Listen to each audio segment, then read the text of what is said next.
in 5, 4, 3, 2, 1. Hey everyone, this is DanimalDM and I'll be your Dungeon Master tonight. We will be playing, hopefully, episode 2 of Tomb of Annihilation. We are one member down tonight. We will not have Brian playing Alien tonight, but, we'll fill in. We'll make it work. Lucian, how are you doing tonight? Super good, super awesome. Ready to play my 6th level War Mage. Been thinking about it all week. I think last session was super good, so if you guys missed that, definitely check out where you can. You're recording these now, so hopefully you can check those VODs out if you miss anything, because these are good. Didn't record to the VOD last week, but I did upload it to YouTube. Alright, how are you doing, Cedric? Doing good. Ready to embrace the calm with my aggressively stoned turtle, because it's been a rough week. Yeah, I love the concept of your character. It's excellent. Sasha, how you doing? I'm doing great. Stoked to adventure. Excellent. Good to have you with us. And Logan, what you been up to? How you doing? Everything's good here. Ready to bring the word of Jazera Ran to Chult for the mass. Excellent. Did you just make that up? I did not. So wait, we spent an entire session asking you what god you worship. You won't tell us, but you'll tell in the intro next time. Now I'm ready now. I wasn't ready Tell last all the time. strangers. Yeah, I didn't know you well enough. Alright, so, for those who weren't here last time, you guys started in Port Nyanzaru. You came together as a group and found out about the death curse and are currently heading into the center of Chult to try and find the cause and to stop said death curse, along with your guide, the Chalky Dwarf, as he's been called, Musharib. You grabbed a canoe and headed downstream, ran into a fight with some ghouls and ghasts, and on your way you came across Oralunga, which was a place that was appearing in Olo's dreams. And upon climbing Oralunga using some weird tactics that were inspired by these little black chewinga creatures, you were able to overcome the viney stairs, the crumbling stairs, and the snake-ridden stairs, and you got to the top where you smelt intense incense coming through a barren doorway. And upon entering through, you found an interesting sight. Let me switch into this. You came across Sasha Nbaza. So with Sasha Nbaza, she spoke to you. She was an immense snake with iridescent scales, resting on a heap of cushions opposite the doorway. She rose slowly to a height of 5 feet, staring directly into your eyes as it moved, its face remarkably human-like, and tongue flicks before it speaks, saying, "I am Sasha Nbaza. What do you seek in this ancient place? Speak truly, for I hear your hearts."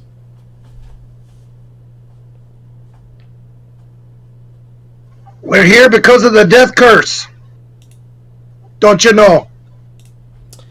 Oh, that, and have you been making me dream about this place? I have been reaching out to those who are most connected with nature. If it was you, then you must be one of those. I'm gonna reach in and just pet one of the field mice in my neck, a little bit. And you see her look at each of you in the eyes, and also look down at little chicken there, and she says, "What is that you spoke of? Some curse?" Hey. There is a curse that is haunting all of Chult, all of the world at this point, that is preventing people from being resurrected. as if their souls are gone. I do not know of this curse, but it does align with some omens that have been coming from the center of Chult, in the cursed city of Omu. Omu? Where's that located? Omu is located between the dark peaks of flame and... Crap. I just read this. Yeah, she says, Omu is located between the peaks of flame and the valley of lost honor. And she, let me just move you guys over to the map of Chult. And if one of you brings over the map that you had, she will happily mark it and let you know. But she doesn't have arms, does she? She does have arms. Oh. How many arms? I believe just 2. Let me check and see if there's a handout for her. And then otherwise it's a snake body? I thought Nagas were all armless. No, I was wrong. I'm thinking of something else. Yes, you are correct. There is no arms. Awesome DM here. There you go. I'm sharing you a picture of what she looks like. Yep. Use the tail to point, though. Yeah. Sure, it's prehensile. And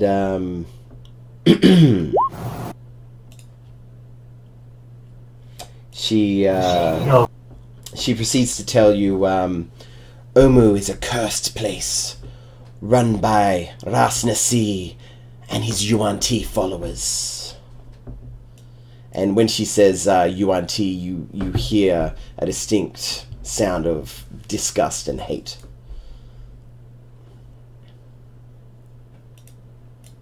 Look at So, Mushrim. did you mark that on the map yet? I'm marking it now. Around about there. Mushrim, what do you know of this place? Mushrib says, actually, Mushrib's not even here. He stayed with the boat. Yeah, he said he Never would mind, come up and stay Mushrim. with the canoe.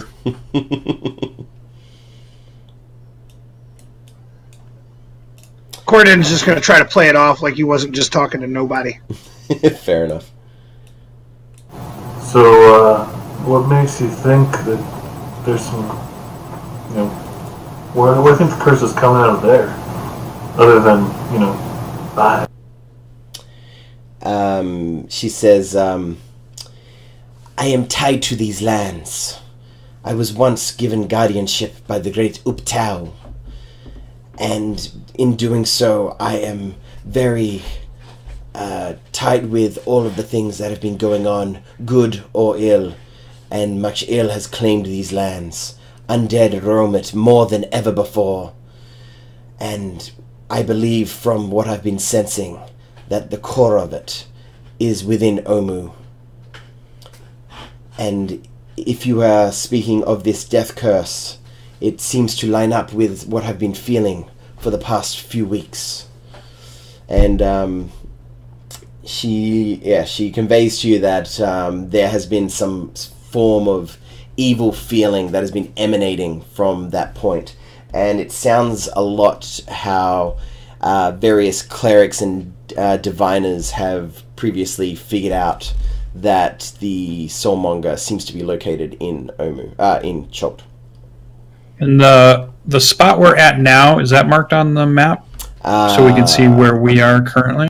Or would she be able to point to it on the map? Where you are currently, I will... Or even just a ping? Yeah. You are approximately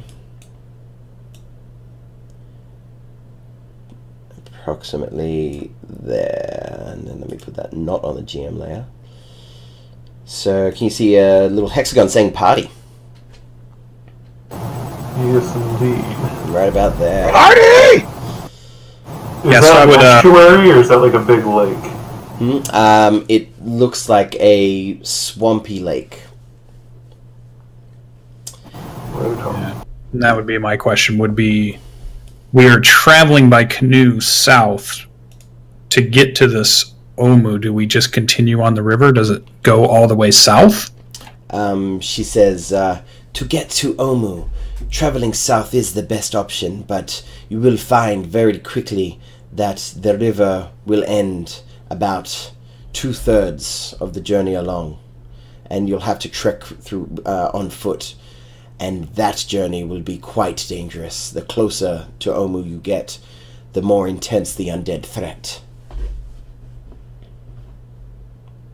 What can you tell us about this place? Has it been a bastion of evil in the past, or is this a new occurrence? Omu used to be the grand city of Chult, the chosen city by Upteu. But long ago, when Upteu left, the city was given away. It was claimed by many various beasts and evil creatures, but is currently the center of all Yuan Ti in the area. And the evil Ras Nasi is the one who governs them. I don't know what a Yuan-Ti is. That's a creepy looking snake. And Because I have not met them or fought them, and as you say, but I have heard of them. as you say, creepy looking snake, she looks over at you. Oh no, you're a very aesthetically pleasing giant snake. You know, no hands. If anybody wants to see if they know anything about Yuan Ti, they may roll a history check. And actually, not for Yuan Ti, sorry, about Ras Nasi.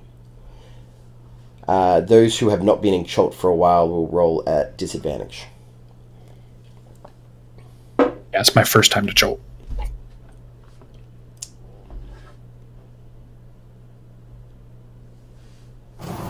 Can we get a couple of those names you mentioned in chat just so we can have the correct spellings to add to our notes? Yeah, no worries. Or if it has a handout, that'd be cool. Ras Nasi. I'm not even gonna roll because he doesn't know. Yeah, I was like, my guy doesn't know. I know, like, Yuan Ti, the species, but nothing about specific ones. Alright, so she says Ras Nasi used to be a chosen of Upteu and was a guardian of these lands, but he used unauthorized means of protecting the lands and created masses of undead from the enemies and allies alike, and was able to beat back the demons and the evils of the land, but at the cost of his soul.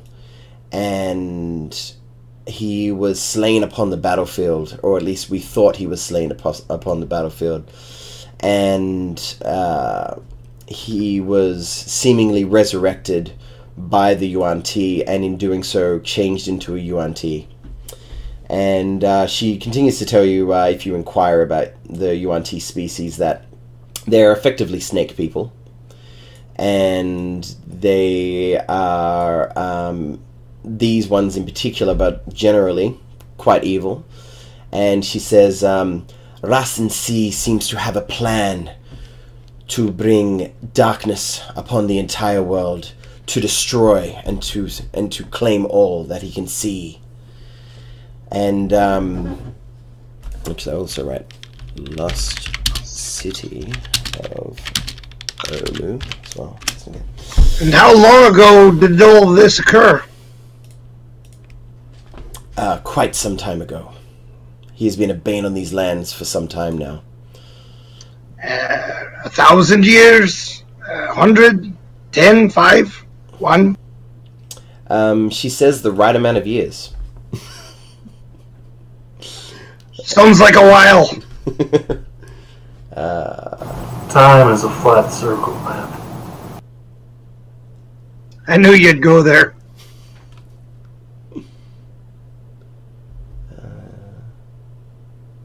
Who was it that slain him?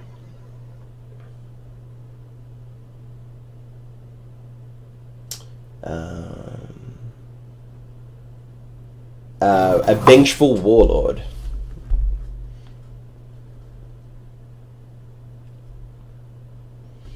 Yeah. This is after he beat off some giant demon invasion. Yeah, something like that. But Sounds like a really easy guy to take care of. Comes back from the dead, fights giant demons. We got this. Yeah, it doesn't sound like an end boss at all.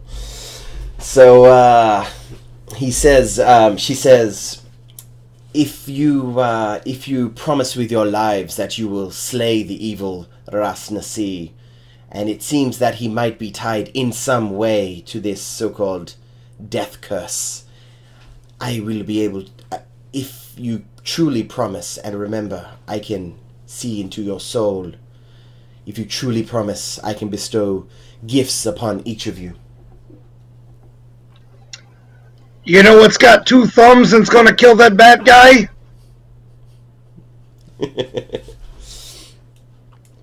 And so, if you all are honestly pledging to defeat Russ and C on her behalf, then that's fine. If you are willing to pledge but are being dishonest, I'd like a deception check.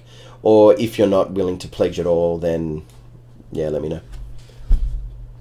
Can we take a moment to confer with our respective deities before I make a pledge like that to a second snake goddess? Oh, she's not really a goddess per se, but yeah, what would you like to do? Pretty sure she'd kill me. Can we just take a moment? I'd like to go pray for guidance, or at least for. Yep. I would step forward and say, if Ras Nasi is as evil as you say, and he comes across my path, I will do what I can to end his darkness on this land. Mm-hmm. And upon saying that, she sort of bows her head towards you, and you get a weird tattoo-like mark on your shoulder in the shape of a labyrinth, like the labyrinthian circle that was on the exterior of this shrine, as do you, Corridon, if you did pledge yourself. Aye, I'm with him. I didn't come here to not defeat evil. I'd like to take a moment out of game insight checker, but in game basically trying to evaluate whether I believe she's actually trying to cleanse this land, or if this is some intersigned squabble that she's trying to rope us into. Nah, fair call. Go for it.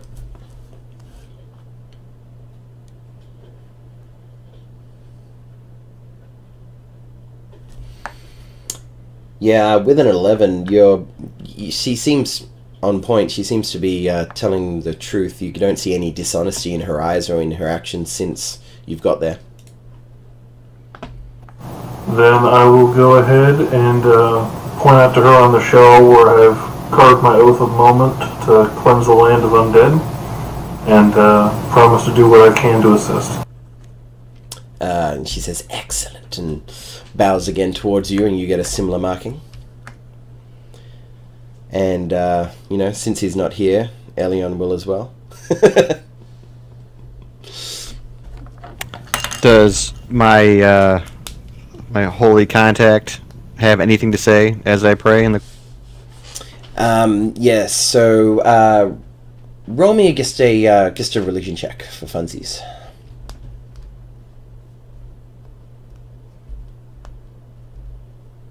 Just to see if they pick up your phone call. 15. Nice. All right. So with that, you get a feeling of that this is a good thing.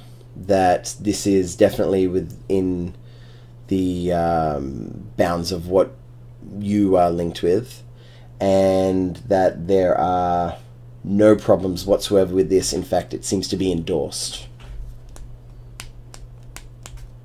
Then I will walk over to her and kneel and say, Jazarina has agreed to allow me on this quest.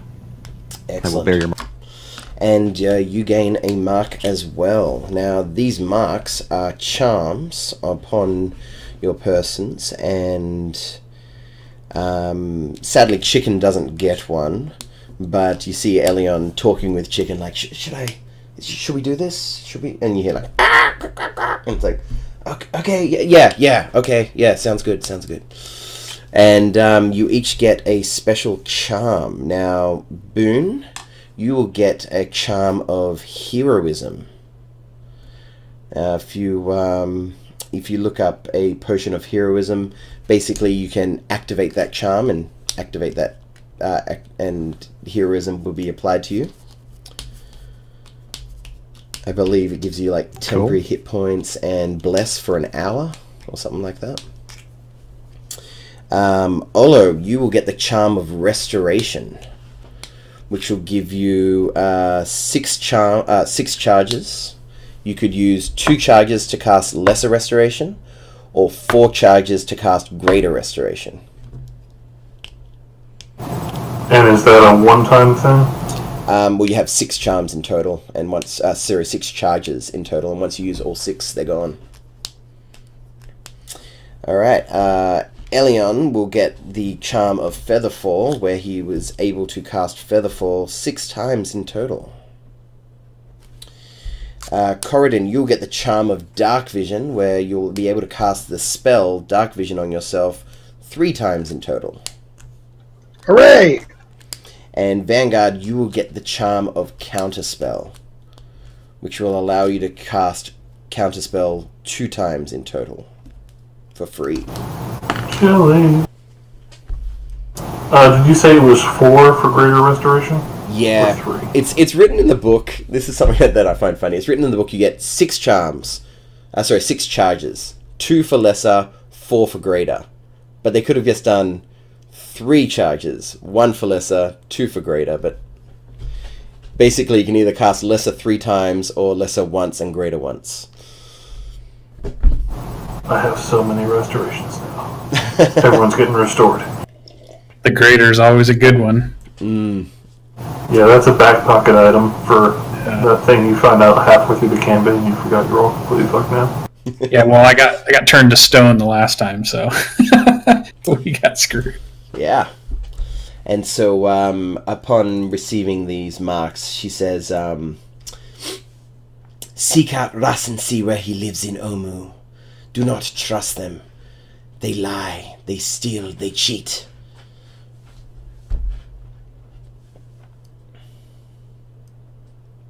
We have a long journey to go then.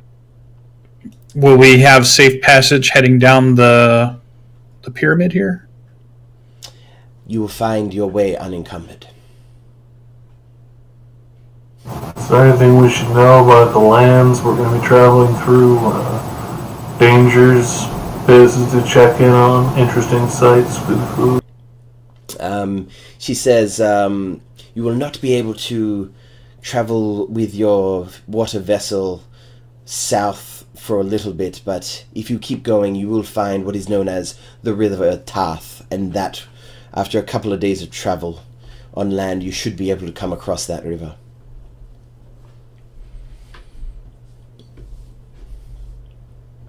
Well, thank you very much.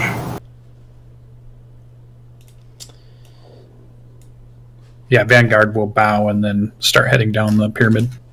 Excellent. Gordon just nods, Same. walks out. What kind of dog is that? Oh, Great Dane.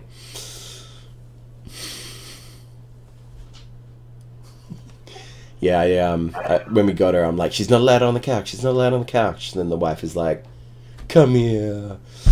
So now I've been able to teach her she's only allowed on the couch where I put that blanket. But she got off the couch and just kept getting off the couch. I was like, holy smokes, how much dog is there? All right. So she bows towards you all and says, I wish you the safest of travels. Aye, I'll be coming back and bringing you ahead of this Rasanesi. Alright, did you want ahead or something? Is that part of the deal? Bring a body part? It is not necessary. Cool. She will know. Oh, but it is. But it's fun. No, it's good. No worries. So you guys heading out? Yeah, I'm going to go check on the canoe that I'm slightly worried that our dwarf took off with and stole, but I'm hoping he's still down. So upon leaving the shrine, as soon as you step out, the smell of incense just disappears, and when you turn back, there are no signs of anything behind you. It is just barren and destroyed as the rest of the shrine is. And as you're looking down the staircases, there are no snakes, there are no crumbling earth, there are no impeding vines. So you're able to leave freely. Powerful magic here. I agree. I am going to take a moment. Great import. While I'm on top of this thing, I'm going to try to look around, see if I can see over the canopy, and get a better look at the land, like how the river goes and all that stuff. Well, if you have a look at the map, I've already kind of done that. I've opened up the areas that you should be able to see unencumbered by the jungle, and you can see most of this basin. Perfect. And looking south, looking like south-southwest, you can see where the river Tarth cuts through this swampy area around here, and that is where Saja was referring to earlier. Can we see Umbala from here? Yeah, Imbala, is it is marked on the map, and it has been visited many times, and it is a destroyed village. Pretty much everywhere you come to around here that's already marked on the map is either a camp with a whole bunch of what are they called? The Order of the Gauntlet, or destroyed and smashed places. Lovely. So, you head back to Musharib, and you... who's leading the way? I'll take point. Alright, could I get a perception check from who's leading?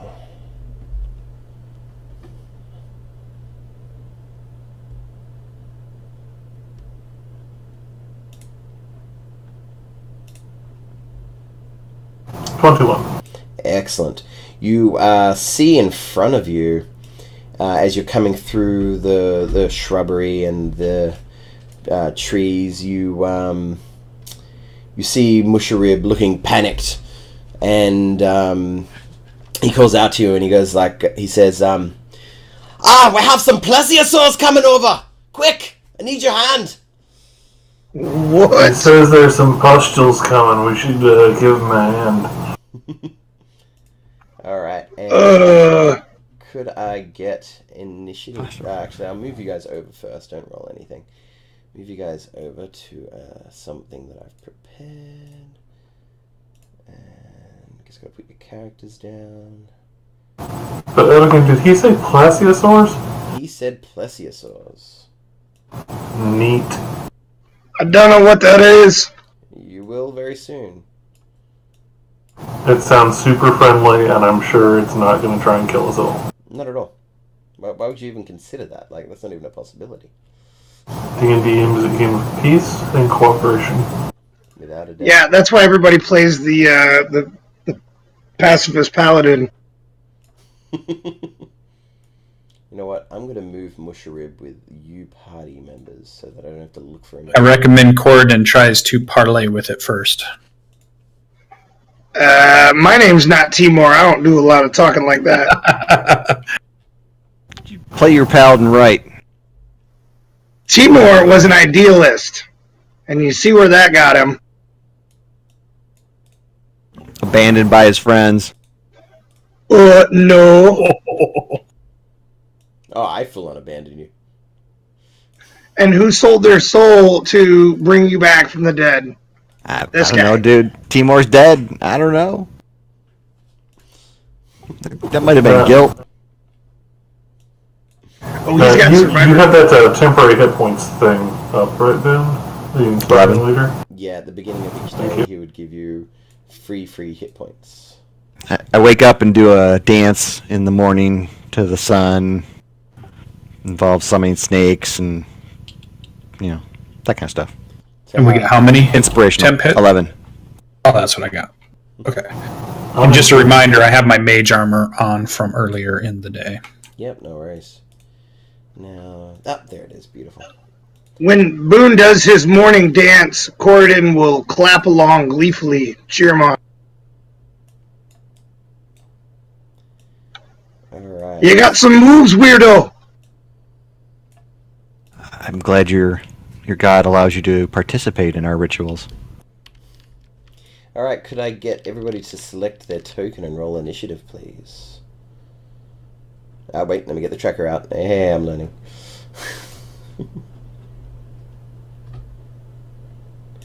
And here's your Plesiosaurus. Oh, wow. It's a big one! I'm just going to assume it's the little tiny fish in the photo, not the big guy. Yeah, definitely. Ooh, crit for the night. There we go. Nice. Go get him, Boone. You can set up your rain catcher. I swear my tracker was selected. And let's roll for Elian. Initiative. Where is initiative on your sheets? In the middle. Center top. There it is, right in front of me. Oh, almost good scores. Feeling slow all of a sudden. Alright, character sheet, initiative.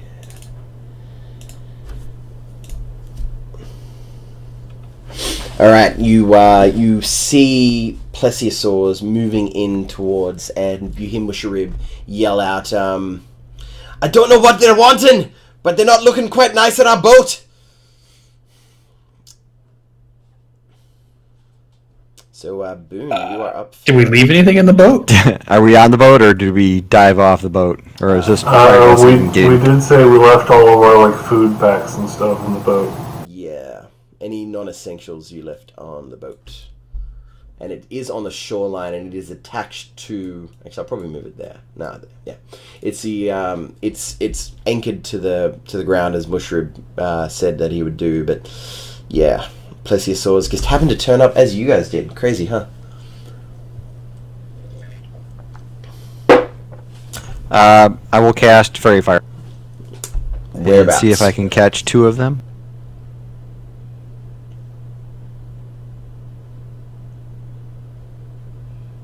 Probably right about there. So that's where you're casting it? No worries. Yeah. I will roll... It's Dex saves, right? Let me post it. Yep. Alright, top first and then the bottom. I believe they both save, unfortunately. Very dexterous, apparently. They do.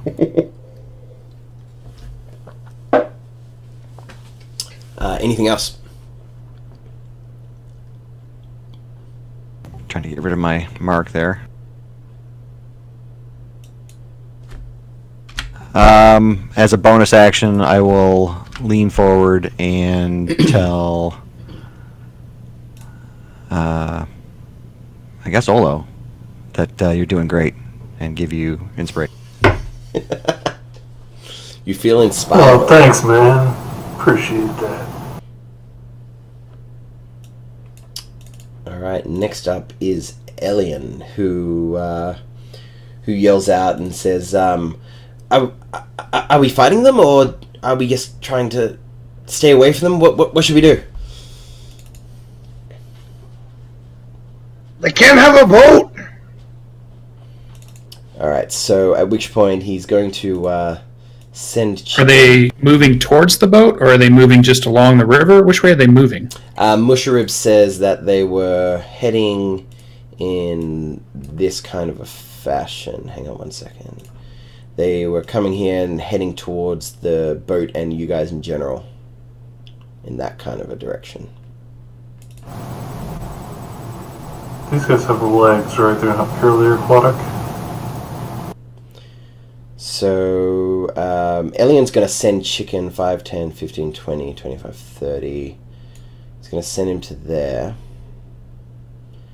And he's going to move 5, 10, 15, 20, 25, 30. And he's going to move to there. And he's pretty much going to try to distract them, using both him and Chicken to try to pull them in towards here. And let me check his spells for 1 second, because I am not...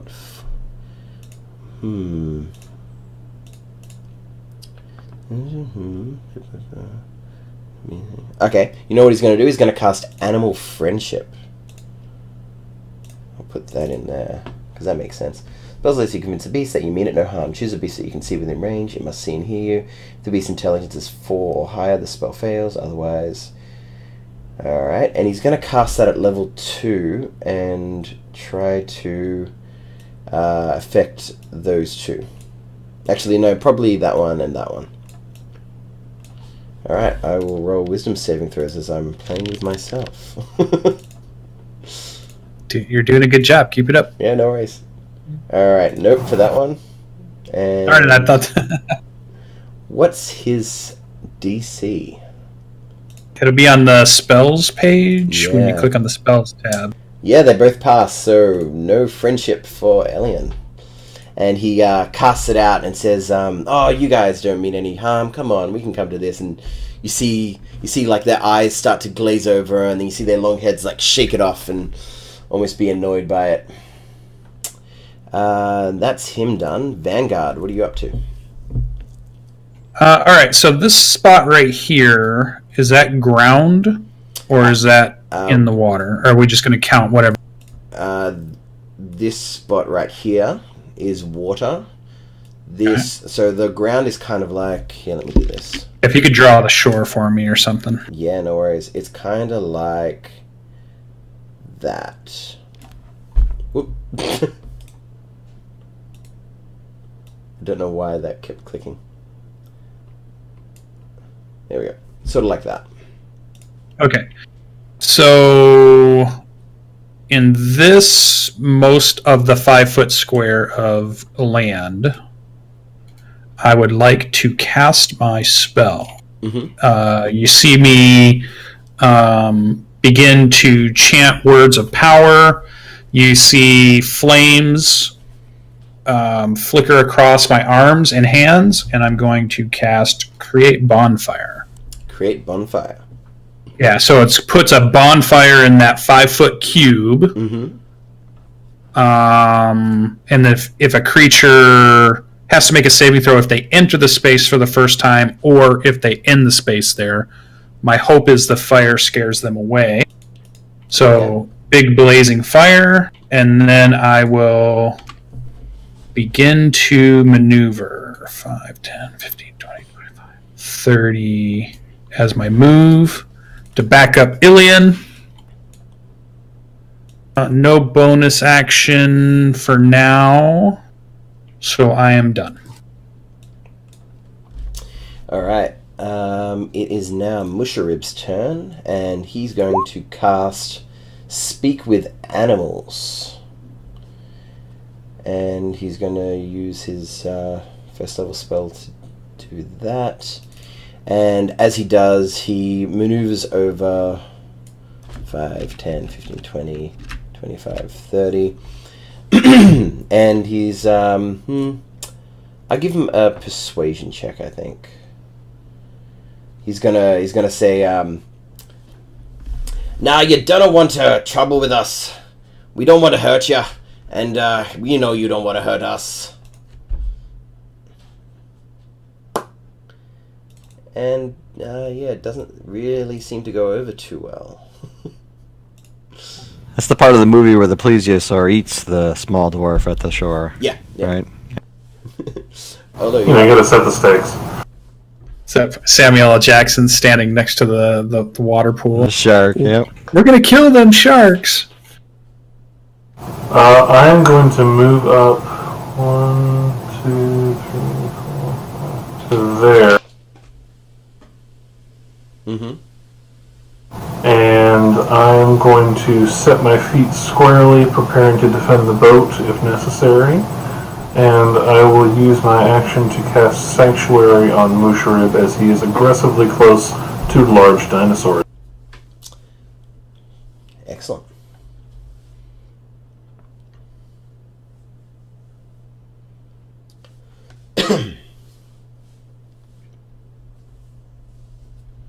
And are you doing anything with your action? I'm going to hold my action, and if they become aggressive, I'm going to cast Thorn Whip on the first one to become to attack anything. Alright, so you're preparing Thorn Whip if they become aggressive. No worries. Alright, Corridon, what you doing? Alright, Corian's got that big spear that he's got, the big bladed spear, and he's going to trot over to where the boat is. 2, 3, 4, 5. And pretty much saddle up next to that boat. Go on, get out of here. Nobody wants you bothering us. He's going to try to shoo him away, but I'm going to hold my action for if they do come into my area and are aggressive, then I'm going to start stabbing them. Alright. So, holding your action for that, no worries. Okay, now the plesiosaurs, I'm going to... this one's going to move closer to Musharib, and he's going to roll a wisdom saving throw, as he is intending to attack. Does that beat your DC, Olo? That meets my DC, so that does beat it, yes. Alright. I don't think I've failed a saving throw yet. Sorry, guys. Since I have a held action for Thorn Whip, do I get that off before his attack goes? It might pull him out of position. I would say that it would happen simultaneously. Okay. Yep, so feel free to roll an attack as he goes to attack Musharib.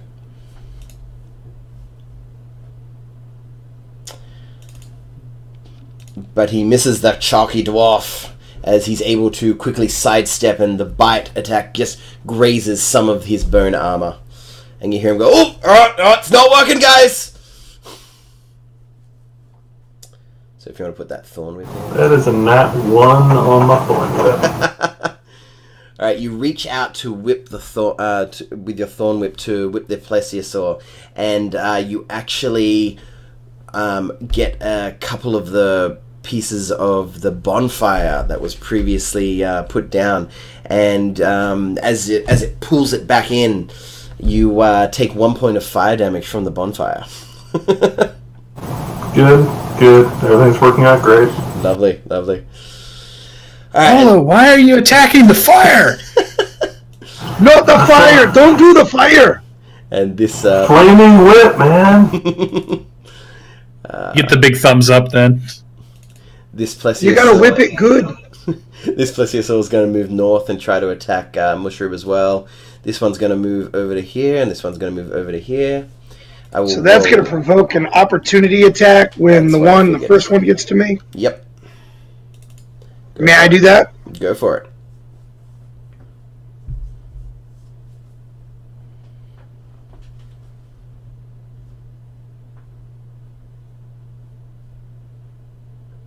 That strikes true. Roll your damage.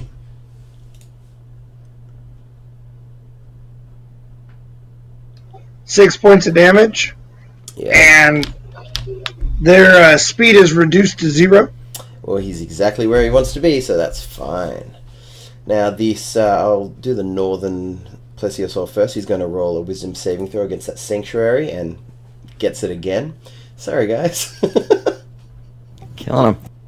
And we'll try. 15, does that hit Musharib? That does, and Musharib takes 14 damage. Not cool. He would have had the 11 temporary hit points though, wouldn't he? So he would only take 3 damage. So let's do that. And you see him get bitten, picked up, and then dropped back down. And he's like, "Oh, nope, diplomacy's not working." And Corridin, you will suffer a bite attack as well. They got reach. Yep, 10 feet. Doggone it! And after he attacks, may I make the rest of my attacks? The rest of your attacks? Yeah, I was going to hold my action until they came in, and then I was going to make my attacks. Well, then you can make one more attack because you can only have one reaction. So it's either the one for going into your territory or the 2 for your held attack action. Oh. Because you can only... and a held isn't like your entire turn. It's just an attack. Oh, okay, yeah. That's a fair call, too. It basically works like a reaction. So then that was it. Then I don't get anything after that? I don't believe so, no. Sorry. On the bright side, it misses the attack on you. And then the other plesiosaur is going to attack the boat. Get away from my boat! Canoe alone. Alright, it successfully hits the boat, and it looks like it's damaged it quite a bit as it tries to take some of the supplies as well that were left in their boon. I see that you are doing something. I am casting him a hypnotic pattern. It sounds like a good plan. Well, who are you targeting with that? That's a 30-foot cube, so I can definitely get the pair attacking Mushra. Yeah, you'll easily be able to get those two. And if I can get the one farther south, I will as well. You could actually get all of them if you really tried. Oh no, 30-foot cube. Sorry, I was thinking. Yeah. No, hang on. That should work. That's a 25-foot 25. Go 10 more.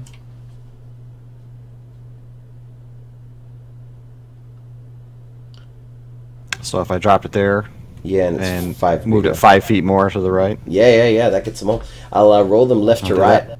but, I'm going to pass them all because that's what I've been doing so You far. haven't missed anything yet. Yeah, so, wisdom, right? Cheat dice. God's own plesiosaurs! I love when you're loading up Roll20 and it goes randomizing dice, sort of. Sort of. Alright, he is charmed. He is charmed. He is charmed. Oh, but the top one passes.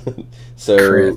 this one here is the only one who is not just completely enraptured by these sparkling lights that seem to appear out of nowhere and disappear just as quickly, and they have a glazed look over their eyes as their heads and neck were originally in striking position, suddenly just go a bit more limp and calm, and they get slowly treading water.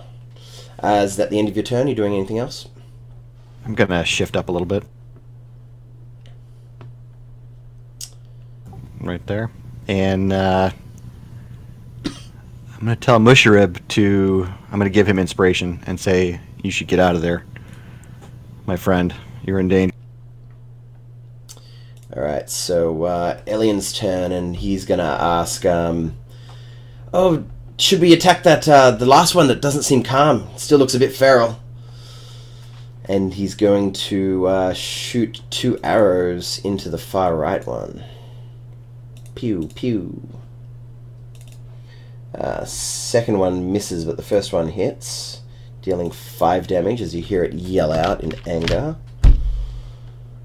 And yeah, he says, how long will they be docile for? A good long time, I'll tell him. Awesome. Alright, Vanguard, you're up. Alright, so I'm hearing we don't want to attack them as I was beginning to maneuver, or the ones that are hypnotized or charmed or whatever. Oh, but they were such a nice line, Lucian, like lightning. Yeah, I know. That's what I was seeing. Lined him right up for me. So, okay, I'm going to try something different then. On my staff, I hit the ground with my staff, and you see in the staff there's like steel balls that are about 1 pound each, and they just kind of fall off the staff. There's 4 of them that fall onto the ground. And then one begins to rise up as I, again, begin to speak words of power. The staff glows slightly, and I'm going to cast Catapult. I think I'm going to maneuver a little bit before I do it, but I'll put the spell in so you can see it. Mm-hmm. So this is first level. I'm going to move slightly. It gives me a nice line of sight to that guy. I hit the staff on the ground. The 1 pound steel balls drop to the ground, and then one of them rises up and shoots forward. And object flies in a straight line up to 90 feet. So the line I'm shooting at would be probably obvious, but I'll no worries. I'll do it like this. And then when it hits something, it gets to make a dexterity saving throw. On a failed save, the object strikes the target and stops moving. The object strikes takes 3d8 bludgeoning damage. What is your DC? Not awesome, but it is a 14. 14. You see the plesiosaur duck under the water as the ball flies past, and it keeps going in that trajectory until you hear like a thump. Yeah. As you destroy a tree in the distance. Alright. So that's my action. And I'm going to keep my bonus action handy, reaction stuff. So I think that's it. Alright. Musharib, he's going to disengage and take a few steps back, and he's going to yell at the plesiosaur in the distance, saying, actually, is what's it called? Is speak with animals a concentration spell? I don't think it is.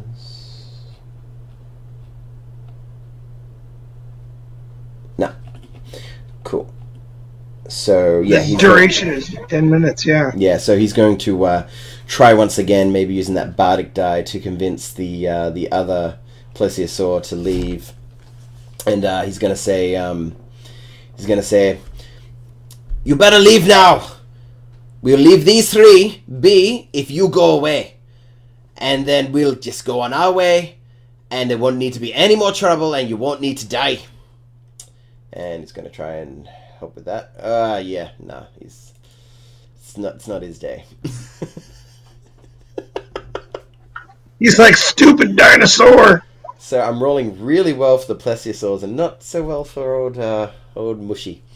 All right, Olo, you're up. Okay, so saying that 3 of these guys are relatively controlled, I'm going to hoof it.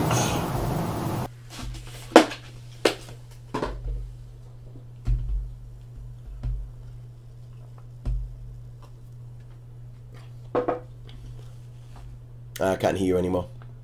So can I strike him from there? Does he fill all those squares? Yeah, you're within range there. Okay. And I am going to run up and cast Booming Blade. Ooh.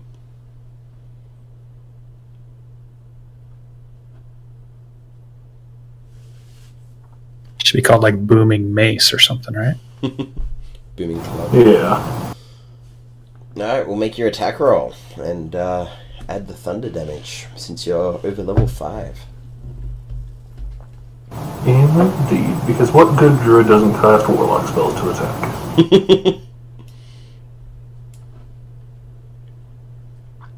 That is a 15.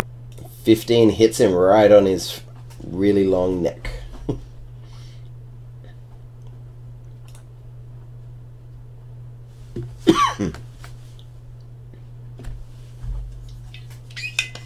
So that is 2 physical, 7 physical with the strength modifier, and then 4 thunder damage on top of that. So 11? And then I'm going, Yep, and then I'm going to activate my War Cleric ability to hit him a second time.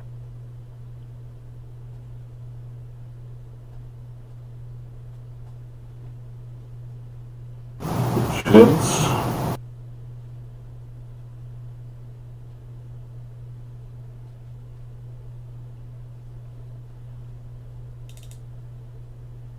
For another 11 damage. Excellent. Alright, 22 damage, not bad.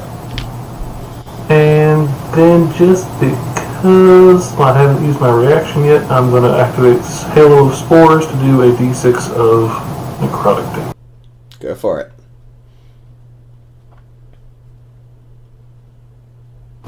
5.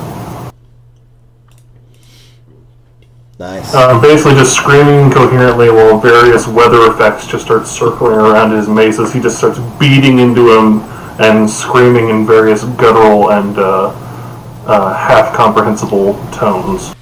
It is quite the sight if you have not seen it before, as you see, his weapon get covered in an aura of thunderous might, and then the second attack doing just as much damage, and then his disgusting spores come out of his gross carapace. Alright, that's you done. Corridon, you're up. Corridon's gonna holler back to the other ones. Get the bolt! I'm gonna fight the thing! Tactical genius. Settle up behind the giant turtle here. Take a couple swings at this guy. Go for it.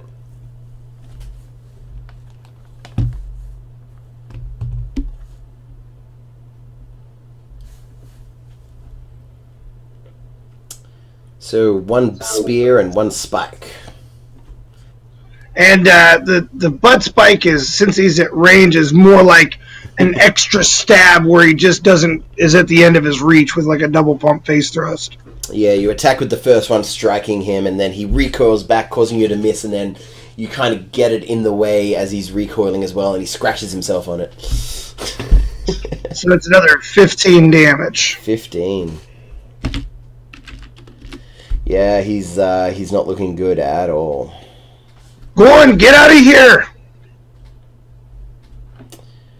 Go on now, get. He's going to roll a... Actually, no. Yeah, he's going to roll a wisdom check just to see what happens. Natural 20. Yeah, he's going to try to run away. He realizes that his companions are screwed on and can't do anything, and he's going to try and get out of here. But as he does, since he's a beast, he has no idea that he's going to take 2d8 thunder damage. Yeah, he is.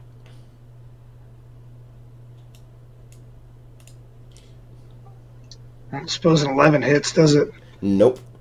Tell him to go away and smack him on his way out. So that is 10 more thunder damage. 10 more thunder damage. And yeah, you see him swim away, and he recoils from the thunderous damage, again causing you to miss his slender neck as he takes a bit of damage, and then he's like, you hear him yell out, "Roar!" as he continues to swim off the map. That was a good dinosaur noise. Love it. Thanks.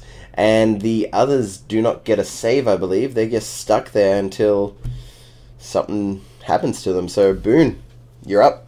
What's the plan? I'll say I can't hold them infinitely. You need to make a decision on what you want to do with them. Quickly. How bad is the boat? The boat looks like it's still water-worthy, but it might need a little bit of fixing if you want it to last the entire voyage. In terms of, I'd say we get out of here and deal with the boat later. Let's get the boat. I'm going to head over and grab it. Yeah, then do it quick. I will assist you. Start just walk dragging the it boat. back away. And sit into it and maintain my concentration on the spell. Alright, so if Elion will pick up Chicken. It's like, come here, Chicken, come on, let's go. And everyone's going to pile into the boat. Is that what's happening? Yeah, I'll get into the water, and because I have a swim speed of 40, and I'll basically pull the boat in after me and kind of work to get the boat jettisoned. You have a swim speed? If you want to push from behind.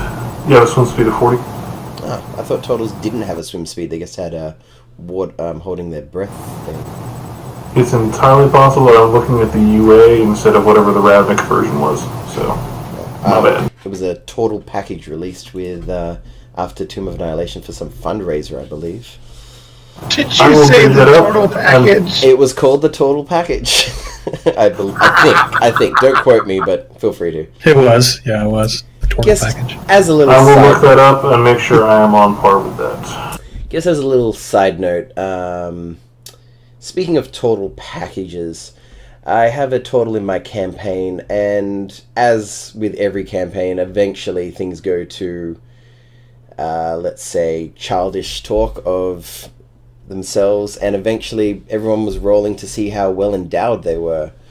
And this particular total rolled quite poorly and was a bit bummed about it, and then upon other of their companions, they ended up looking up what turtle's manhood looks like, and you can independently research that yourself, but it is a bit unpalatable. I don't think it's not good stuff. It's not good stuff. So yeah, total packages. Alright, so you guys are jumping into the boat. Could I get a survival check for whoever is trying to successfully steer the boat? And if I assume others will be helping, so you may do that at advantage. Can I get an amen for our segue?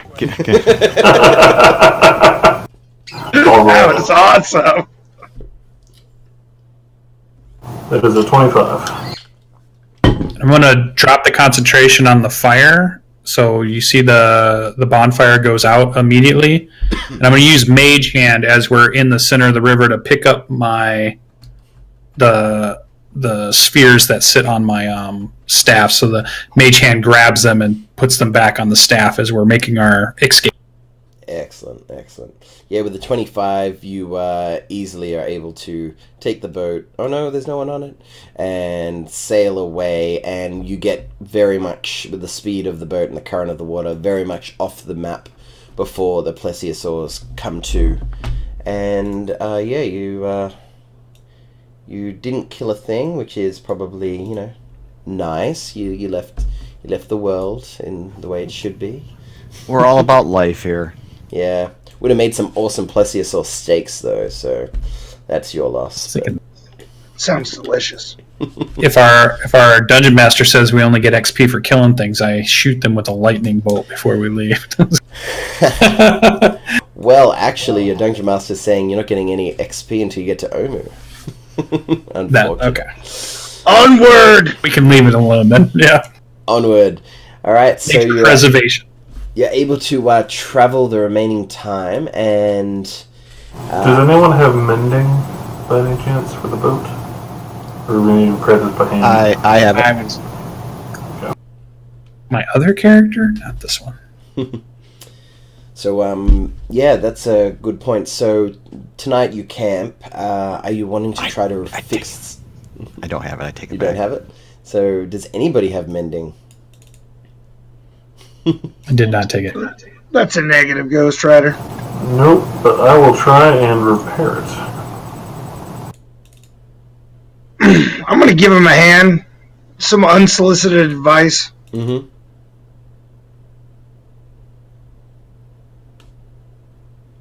What would you like me to roll to try and repair this dugout canoe that I traded a rusty piece of chainmail for? I would say you would try to repair it from pieces of wood from the trees and whatnot. And so with trying to find... It would be a two-part thing. You guys can work together. Trying to find good, sturdy trees that will make good replacement parts for this canoe. Could I get a nature check from someone? Who's got good nature? I have a decent nature. The ranger may have better. I will check the ranger's nature. What's the nature of the ranger? The nature of the ranger is a sinus infection.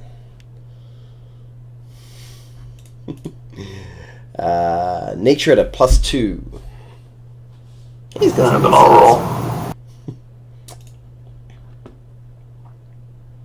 I don't know why it rolled 4 times. Well, the first one counts, and that's good enough. And who is going to try to craft the boat? Does anybody have any tools or tools of the trade or proficient with anything that would allow them some kind of bonus to repairing this boat? No, I got a hand axe and a bunch of jewelry. Maybe our ranger? I don't know. What's Ilion have? He's got a bunch of languages. Does our herbalism kit count towards repairing a boat? I would say no. Do you think speaking in Goblin will help? Definitely, they are crafty people. What about all that time I spent with the Lizard Man tribe? Don't they have some kind of weird racial ability they can just make stuff from dirt? Essentially? Yeah, they do have some ability where they can make weapons and rudimentary things from nature. Yeah, you've wooed me with that. Feel free to. Could I have gotten more crafty just by living amongst them? I'll give you a survival check at advantage since you've been with them. It's part of your back history, your backstory, and all that. Go for it. It's almost like you're a jack of all trades. Ooh, 7. I was absent the day of canoe repair at the Lizard Folk Village. So it doesn't look great. Not sure how long it'll last, but you realize you guys are probably going to have to carry it for the next couple of days anyway through marshy lands. So, maybe a bit of time might help it settle. You don't know. We'll see. You mean Bushra was going to carry I'll it? see if I can take a swing at it sometime the next night after we camp again. Yeah, no worries. And what's broken about it? Is it just like a piece is gone or something's happened to it? What's going on? If you imagine the boat shaped like this part here looks like a big bite has been taken away. And upon checking your stock, about 5 rations were taken with the bite as well. So everybody mark off another ration. Thanks for reminding me, Lucian. Sure. You say everybody mark off 5 or if they mark off 1? Everyone mark off 1. Because that's a nice way of making it so that you all lose 1.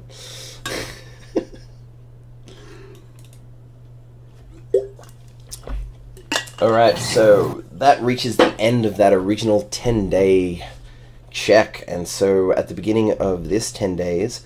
Musharib and somebody else will have to make a survival check to try and guide you through the jungle. I have a +7. I can help out. Yeah, go for it if you wish. Does anyone have a better one? No, I got a 5. 3. 22. Excellent. You find that you're making pretty good time through the jungle. I believe you guys got a 22 for your last one as well. Keeping up. Alright, so who wants to be hunting for food? It's got to be someone else. Our ranger. A ranger. Yeah, let's do the ranger. The ranger can hunt for food. And he's using chicken to help out, and he's going to try and steal some as well. Oh, okay. You guys... ample food for the next 10 days. You have no problems finding any game whatsoever. In fact, it seems like at one point a large triceratops, gravely wounded, just seems to walk in and collapse in your camp at one point. Like, oh, this is amazing. Food for days. And So we're getting our dino steaks. oh yeah. Triceratops this time though, so. And I'm going to mark a, for funsies, I'm going to give Elion a Triceratops horn in his inventory. I cannot spell, apparently. Tops horn. Yeah. Let's put that in at, I don't know, 3 pounds. Alright, so you guys have been traveling down and you've been collecting enough food. Could I get a perception check from somebody? And Yeah, I'll be on the lookout.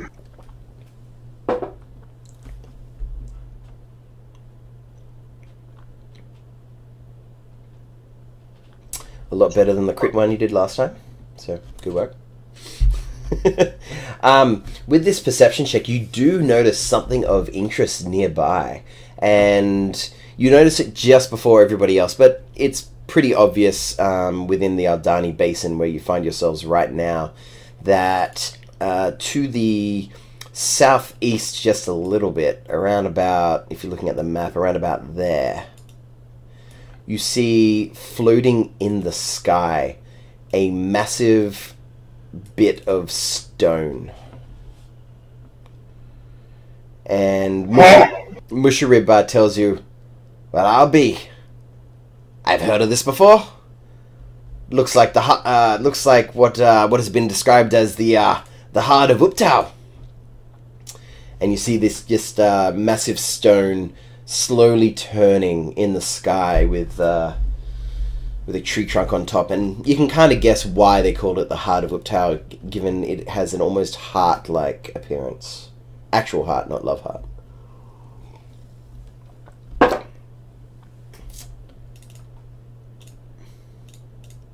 So that's floating in the sky. If you guys are intrigued, is that worth a detour? It's in the sky. Like how high into the sky? Miles or 10 feet? It is. From your vantage right now, you can't exactly tell. It looks like it's over 100 feet, but under 500 for sure. Somewhere within the 100-500 range.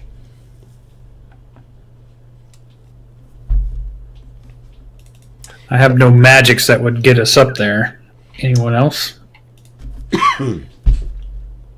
No. Nothing for that height. And Musharib says, "Well, yeah, I'm not saying we need to go up there, but it looks like our path might come across it. So keep an eye out." And then he looks around. He's like, "These lands are full of terrafolk." Full of what? He talks to you about terrafolk, and he says that these are these weird humanoid creatures with pointy faces with that go to a beak and wings. And basically he describes what you as people would know a bit like a pterodon or a pterodactyl, but like a humanoid version of that. And he says they're a plague on the land. They'll pick you up and fly up and drop you down. I'm not sure if they're around here, but keep your eyes about you. What's that supervillain? Sauron? Yeah. Raise an eyebrow and kind of look around the sky now. Yeah, I like nudge Cord, and I think Mushrab is pulling our chain. Like, come on, pointed beaked face flying around. Come on. Yeah. I don't really want to find out, though. I mean, it's not every day that you see a flying tree. I wouldn't mind checking it out. I don't know how we'll get up there. How far away from us is it?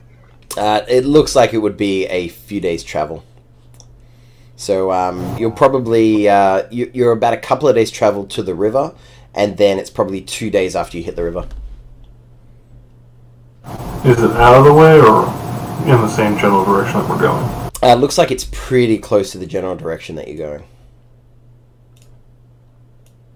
Maybe if we cross paths with it, we'll find it in a higher spot out there that maybe we could reach it, if reaching it is a possibility. Do you see that?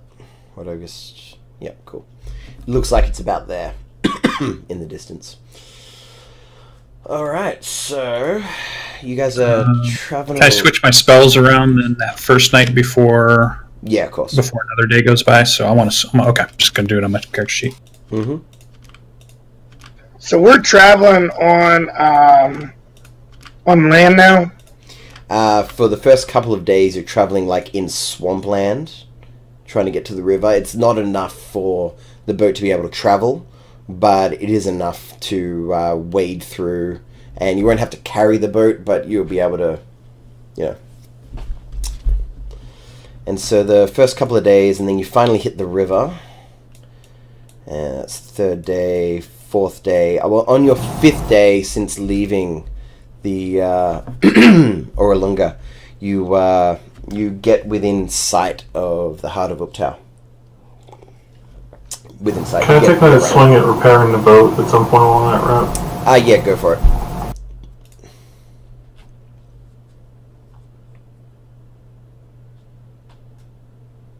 Not one.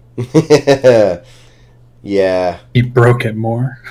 Yeah, you feel like if this boat takes any damage whatsoever from this point on, it's probably going to break and you'll be on foot for the rest. So it's not looking good. You feel like you've damaged it more and it's a bit rickety. Yeah, but I was trying to try some things on. I stepped on the area that I was reinforcing and broke it off more, and I just kind of awkwardly step away and pretend I wasn't there. And you notice the general atmosphere that surrounds Olo just seems to almost eat away at the wood as well. It checks out. Yeah. Alright, so as you guys pass the heart of Uptau, you get a good view of it. And you see a massive chunk of earth and rock torn from the earth drifting above the swampy forest. It seems to be about 150 feet above the ground. A petrified tree tower above the stone with its stone roots protruding from the bottom. Between the shape of the rock and the branching of the tree limbs, it creates the impression of a gigantic stone heart hanging in the sky. The impression is only made more gruesome by the appearance of red liquid seemingly dripping from the roots. You see a cave mouth on the side of it, slowly rotating, on the slowly rotating heart, and a staircase winding from the cave up to the flattened top where the petrified tree stands. The staircase definitely isn't natural and looks like it was carved by some kind of tool. Come on, we're just gonna walk by this. Paddle. I was thinking we walk up it, but that's just me. Well, you want to go and investigate it? Up to you guys. Yeah, I do. How can we not? Alright, so if you guys are gonna anchor up, Mushroob says, yeah, I'm gonna, and you see him try to gesture to one of you to help you pull the boat in further from the river. I don't want to risk another attack. And him and one of you will pull the boat about 50 feet in from the river. He goes, it means that we won't be able to make a quick getaway, but it means that and he looks around like, oh, bloody plesiosaurs. So you guys checking out the heart of Uptau? Yeah, I'd like to try to get up around this thing and just check out the general area of it. Alright, so you head over to it and look underneath, and you look around and you look at the ground, look at the trees. There doesn't seem to be any way of being able to obviously gain access. How far up is the staircase? The staircase looks like it's about 160 feet off the ground.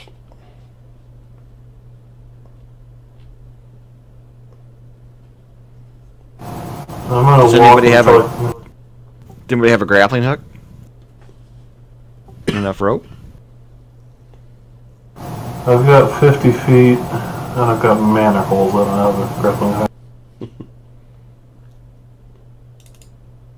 I've got rope to add to the possibility, but I do not have a grappling hook.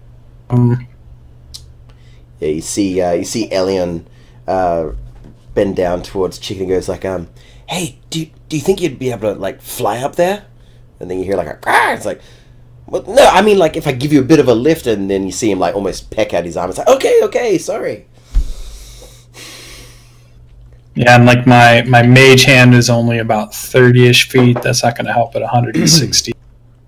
What about that catapult spell of yours? How far does that shoot? 90 feet. If, can you hit something that's farther out and push it farther? Like if I threw a javelin, with rope attached, could you basically catch it at the end of its trajectory and fire it further with catapult? Yeah, because the range is 60, and then the object would move 90 from that spot. So yeah, I guess I could. You'd definitely be able to strike the bottom if you do something like that. Okay, I've got a javelin we could attach to the end of the rope. We have anything else that would get a hold, maybe? Does Alien have any gear listed that might be helpful there? Looking at his gear, he's got a wineskin, tinderbox, fishing supplies, a net, arrows. He's got a climber's kit once you get up there.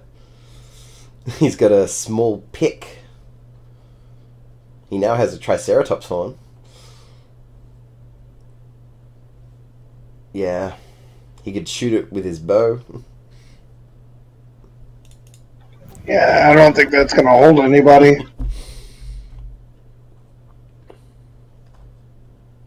Well, it was worth a try. At least looking at it. So if you throw the javelin, what would be the idea? It's a rope is tied to it, and then it sticks into the...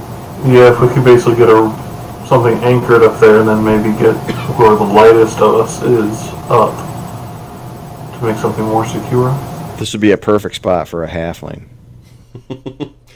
Should have had an all halfling group, yeah. Right. Oh, I feel like six-dimension door. I feel like a fool. Corridin, I forgot to remind you when you rolled your critical one last time that if you were a halfling, that wouldn't have been a problem. Yes. Thank you for nothing. No worries. Master race. Do you say something like, if we had a halfling, that'd be something? Corden would never say that. Because I look around like, well, I could make a halfling. You can make people. Sorta. Can somebody throw a halfling that far? Throw a javelin with a halfling on it that far. I thought we were talking about a javelin with a rope, and then a halfling shimmying up the rope. See, I could make I hadn't taken the spell magic, and I'd taken summon creatures instead. Because if I had taken summon woodland creatures, it would be fun. Yes, I have the. I have the ability of arcane servant that can do things under my command and would weigh almost nothing. With a strength of 2. Yeah. But I also can make a halfling if we need a halfling. I went to mage school too. What are you talking about? All right. I walk over to Corridin. He eyeballs him. And you see, I begin to speak words of power that you can feel. And I cast Reduce on Corridin, so he is now a small creature instead of a medium-sized creature. And I'm like, are you resisting a halfling, this at all, or are you fine? And permanence. He knows anything what's going on here.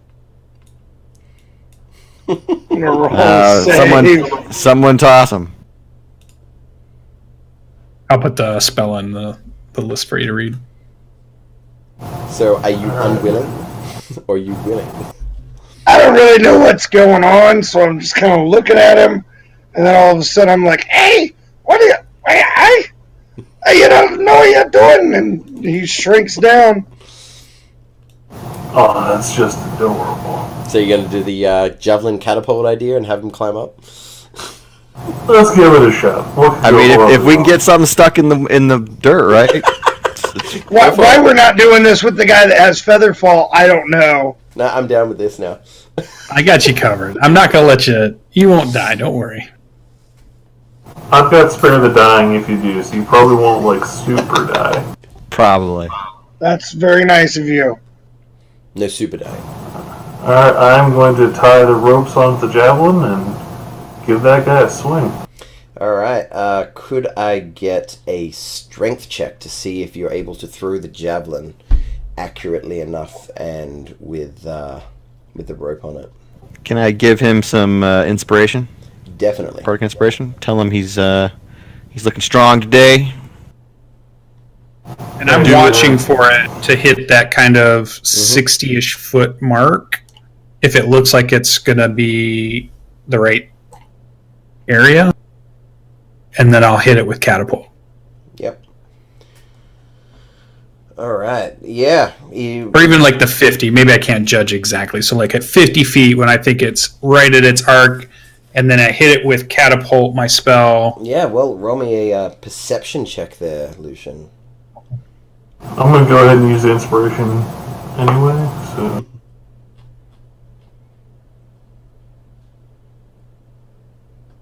12. Yeah, no. So it's a 26 total on the strength check. No worries, you definitely get it up there. In fact, it goes a little bit higher than 60 feet, and Vanguard doesn't quite get it on the way up, and he's like, waiting, and so he's able to target it, and I set it into a mental DC of 10, and then you're able to launch it straight up. Roll me the damage for catapult, if you would, please, Lucian.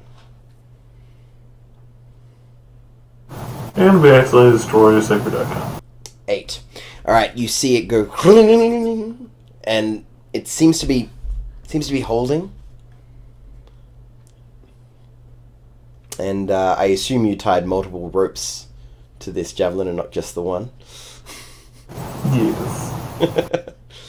So, I'm gonna pick up the cute little cord and pat him on the head, tell him he's got this, and like gently place him on the rope, like giving him a boost up on a replacement.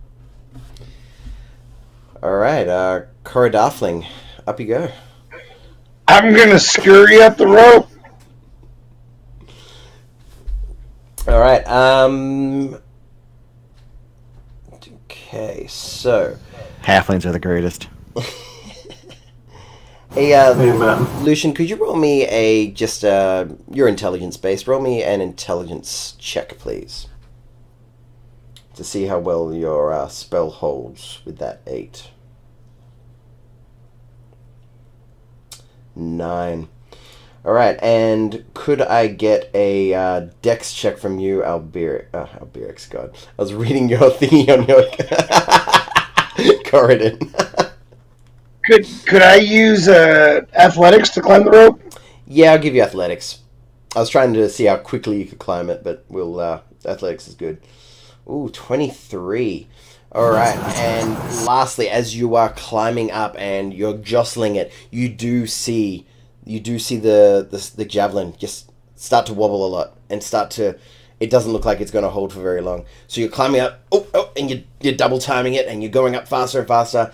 And could I get you to make a strength saving throw as you get to the top and as you grab on to the javelin to try to give yourself some extra footing, some extra handholds? The force of you grabbing it detaches it, and you need to quickly grab on. And 12. Alright. You are holding on for dear life, and have you dropped this? Are you holding on to the javelin as well? Is the javelin still embedded into it? It is not, but it has the rope attached to it. Yeah, I'm going to try to hang on to it, yes. Okay, so you're going to have to try to re-embed it if you want it to be useful at all. So I need you to make a strength just check shoot to the try javelin to back jam at you with catapult. So you want a strength check or a strength save? Check to see how hard you can jam it in.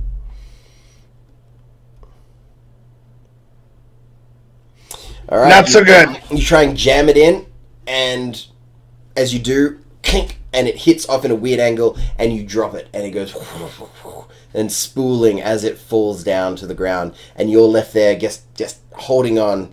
You seem to be like about 30 feet from the stairs, And as this happens, and the forlorn looks fall upon your faces as you're like, oh god damn it, you see this like face. Can I move to be directly below him?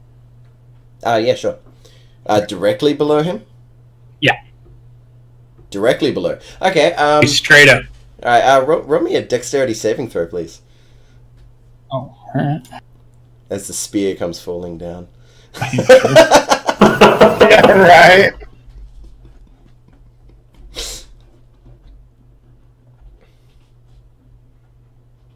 Fine.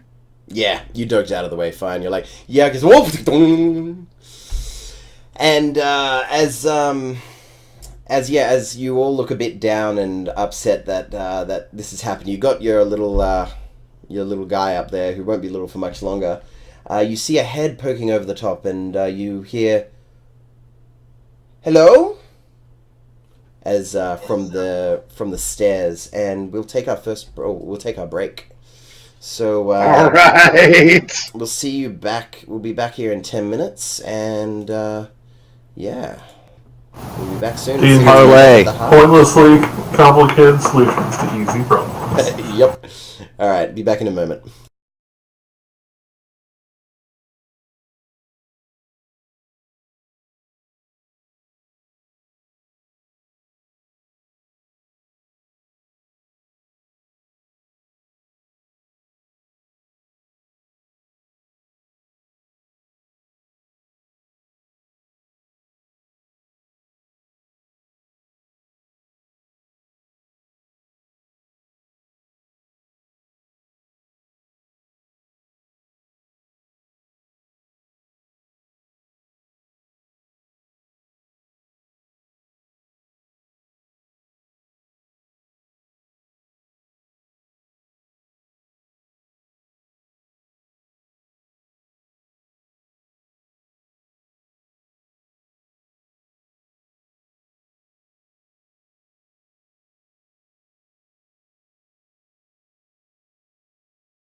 All right. Welcome back. Everybody's, gotten a drink, gotten something to eat, had a little break. I cut my foot. Let's get back into it. All right. So, you see someone peering over the edge of the just where the staircase what's it called? Just where the staircase starts at the bottom of the heart of Uptow. Can I see their face? Yes, you can see their face.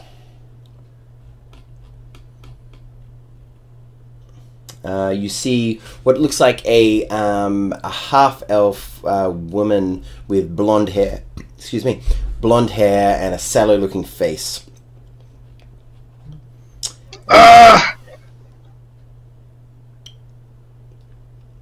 He's just kind of grunting and groaning and trying to pull himself up.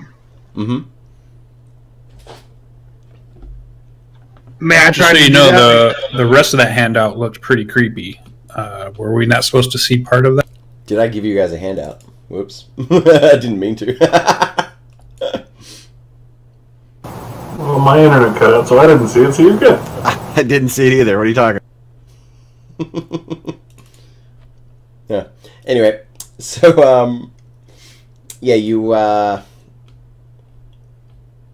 cool. So, yeah, she peers on over and says, do you need a hand up? Hey, I could use some help. All right, and she looks around, walks away, comes back and offers like a quarterstaff for you to grab onto. He's a little wary, but I'm going to grab it because it's not looking like I'm getting any other purchase. Mm-hmm. All right, so I'll grab a hold of that. Yep, and she pulls you up and she says, are you on your own? No, I've friends that are down there. And she peers over and starts looking for you guys. Finds you pretty quickly. Says, do you want them up here? Sure, you can do that? She reaches out and begins to cast a spell. She casts... What is it? I know this one. She casts Power Word Kill. Power Word Killing. Kills you all. She reaches out and casts... I think it was Arcane Meteor Swarm. I think it was Arcane Gate. Yeah. She casts Arcane Gate from a scroll that she has. And you see a portal appear beneath... near you guys. Have we noticed the lady looking over the edge and waving a stick at our friend? Yeah, you would have noticed. You would have noticed her appear and then pull up Corridafling. I'll walk through the portal. Mm-hmm. Is there a secondary gate that appears on the heart? Yes. Okay. Once I make that connection, I'll walk through the gate as well. Mm-hmm. So yeah, she casts the gate spell, and you, anyone who walks through is teleported to the top of the to the top of the heart of Uptow. And I'll just chuck you guys over there if you want. So as they got up there with the spell, Gordon's a little disappointed he had to go through all that. I'll drop the concentration on the reduce so he returns to normal size. He turns back into Corridon instead of Corridafling. Right before you size back up, I'm going to tap you gently on the head with the javelin and say, you did good, buddy. You did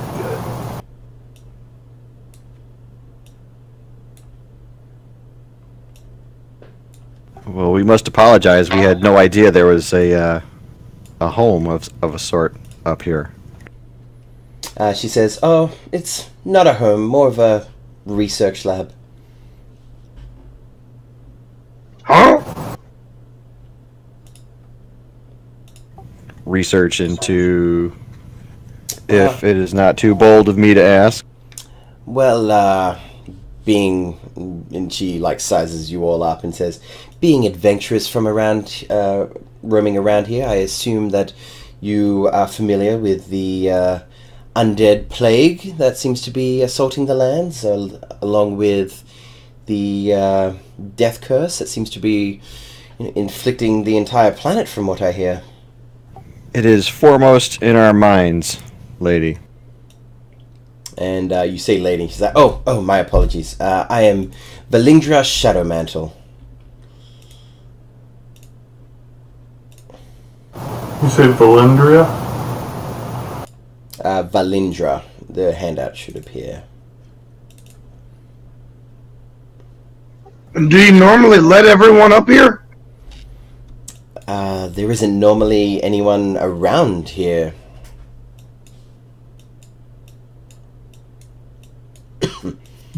We've heard a rumor that the undead problem seems to stem from something or someone called Ras Nasi.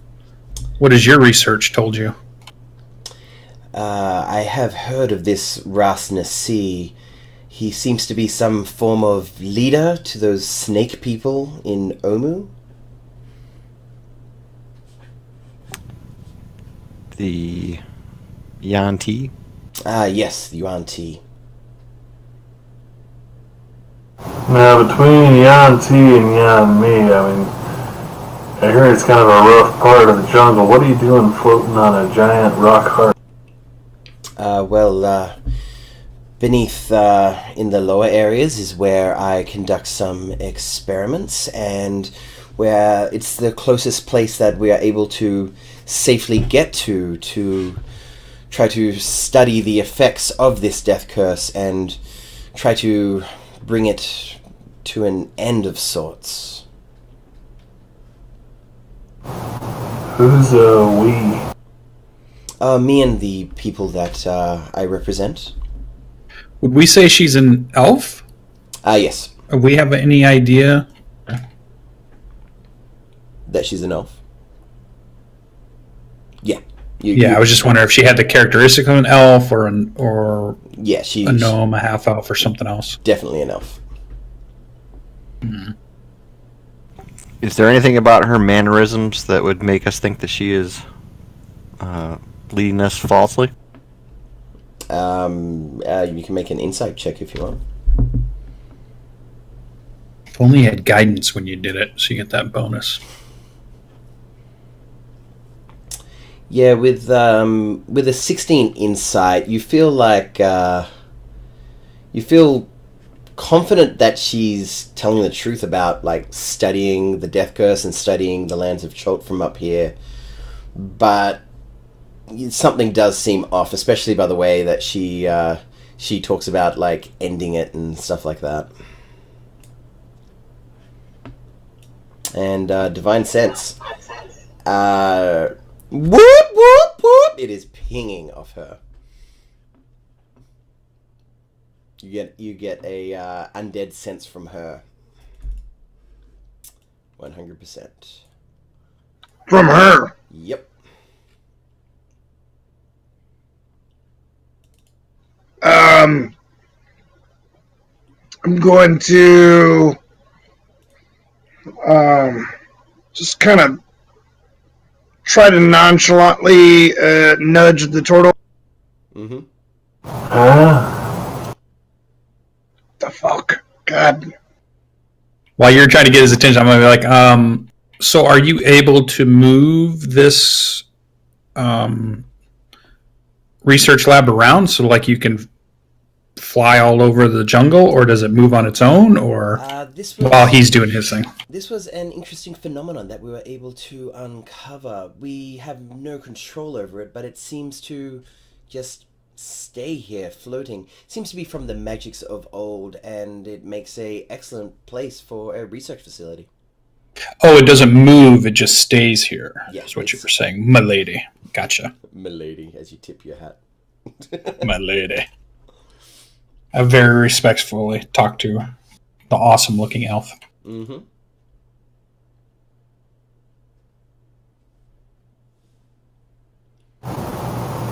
So are you like trying to do like the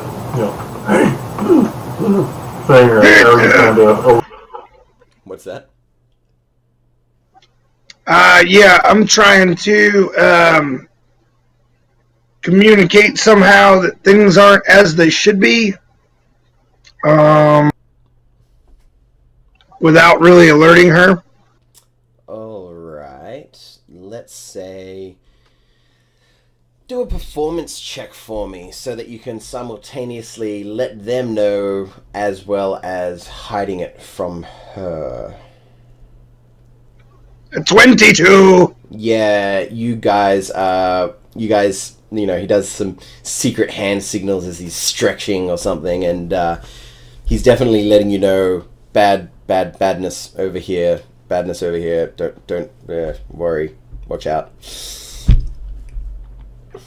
So, how many of you are there that are doing the research?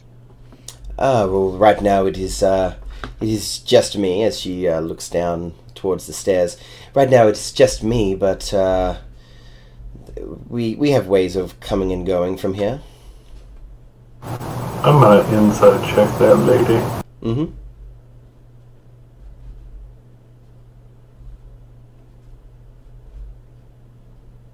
Not well. Yeah, you do notice like there seems to be some sort of like matting in your hair, and maybe that's what Corridon's pointing to. Like, oh, she needs a hairbrush or something. Like, you're not sure. Was it just Ola that noticed what Corridon was saying, or did we all catch his? He was broadcasting to the lot of you, I assumed. I think I would try to do an insight check because I feel like, I don't know, maybe I just want to look to see like maybe he's wrong, or maybe like I want to see what does he see that is so weird. Yeah, no worries. So insight.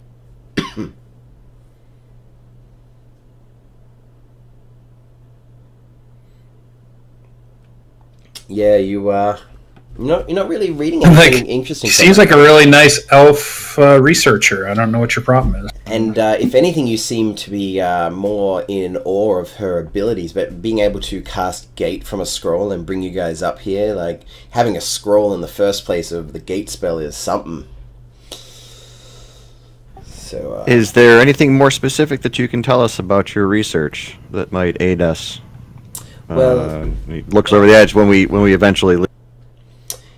She says, well, what we have learned is this soulmonger seems to be some form of a device or structure, something non-organic. And instead of destroying it, it would be better, I think, to be studied and claimed and maybe even gain a better understanding of how it all works. Are you heading towards Omu at all? So you think it could be beneficial somehow? Oh, yes. Who knows what kind of information could be gleaned from this soulmonger? The thing that traps souls and creates armies of undead. You want to poke it? I don't believe it creates any armies from what we've been able to glean from it, but, everything is worth studying. But the thing that keeps souls from going to meet gods. Oh, we'll disable it, of course.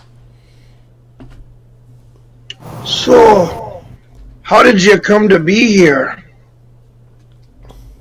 An expedition was led, and this place was located and claimed. And where did you come from? From Neverwinter. I see. When she turns away from him to address somebody else, I'll be like, well, I'm always looking for more knowledge and more of the ancient powers and magics, but even I'm wary of some stuff that is too powerful. It seems some things that are best left untouched or unknowable. Well, if you truly are a seeker of knowledge, then I'm afraid you might find yourself lacking if you're unwilling to take risks or push the boundaries of what is commonly acceptable, but I understand. I'm not trying to pressure you to do anything. So you seem real neat and all, but hold person. Hold person, eh? Alright. Yeah. Alright, so you try and hold person. I will roll a wisdom saving throw. I believe a 19 passes. Yep. At which point, she glares at you and, she glares at you and says in a much more deeper, darker voice, Gah! You could have had more from this. Good luck getting down. As, boom, you see her cast Dimension Door and she disappears. My bad. And guys. as she disappears, you see more of this kind of visage. That's much. Lich. Maybe. It does say Lich handout. Rumored to be.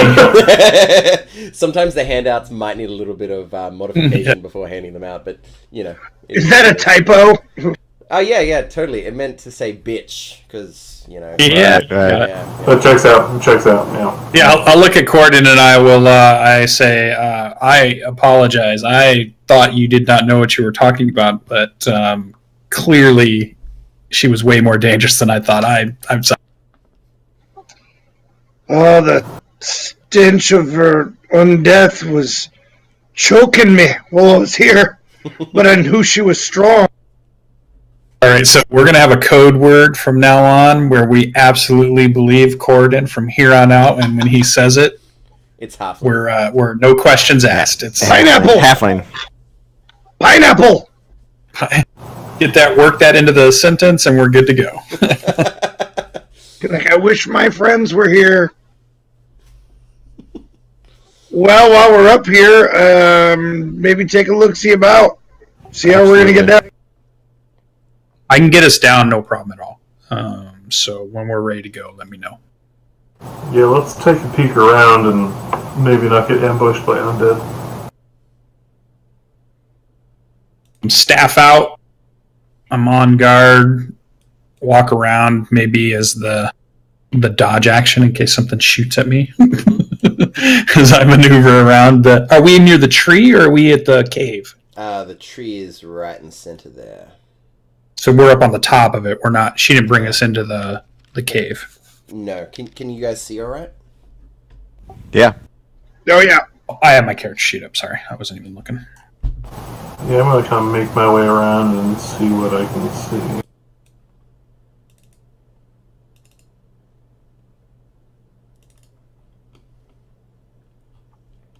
I'm going to follow our group. So wherever they're going, I'm going. Mm-hmm. I'm going to stay near to the bard and the wizard. Yep. And as you go around the tree, you see nothing remarkable on top.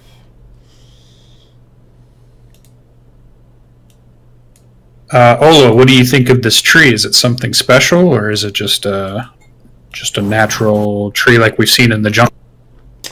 Olo, looking at the tree, this is petrified.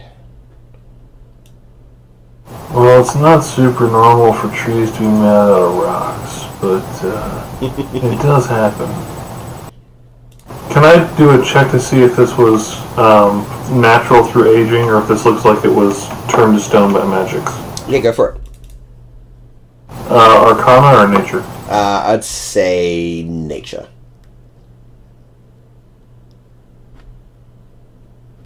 21. Yeah, this looks like it was probably a little bit of both. like a combination of like a combination of magics, maybe the kinds of magics that lifted it up in the first place, and just aging in the sky, and yeah. From what you can tell, it's probably a bit of both. It looks like an old tree. A long time ago, somebody brought this up here, but it's just been a lot of time in the sun. She's an old bird. Why would this even happen? It doesn't make sense. Well, maybe there's something inside, down in the roots. Something that's keeping it up here. Perhaps we should go down the stairs. I will cautiously head towards the stairs. Yep. The stairs seem sturdy and stable, and as long as you don't try and do anything crazy, you should be able to easily walk down the stairway. Before we go any further, I'm going to cast Bless on Boone, Vanguard, and Alien. Alright, Boone. As I hear him chanting those words for us, I say to everybody that's next to each other, if we jump off the side of this as a group, I can make sure we land safely, but so if push comes to shove, just we bail. Mm-hmm. All at the same Good with time. that? All at the same time would be preferable. Gordon kind of eyes you a little bit when you say that. That doesn't really jive with his logic. Just use the rain catcher as a parachute, man. It'll work fine, I guarantee it. Alright, I've got vision. I'll look in. Alright, so you're heading See in? what I can- Yeah, no worries. Yeah.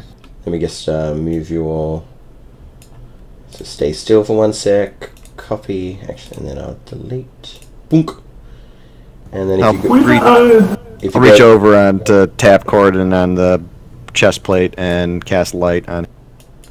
So looking in, you see like that. So can you see that all right?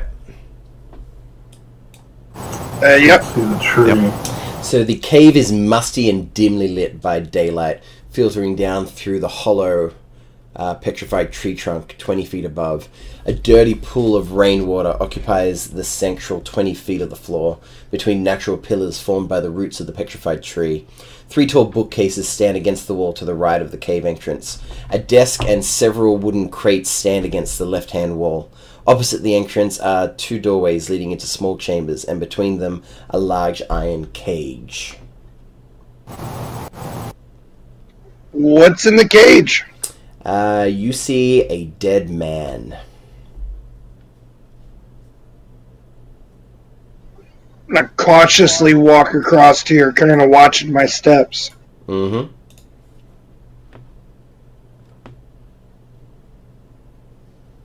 Is that water in the center? Yes, that is water in the center. Wow, that's What does crazy. the water look like?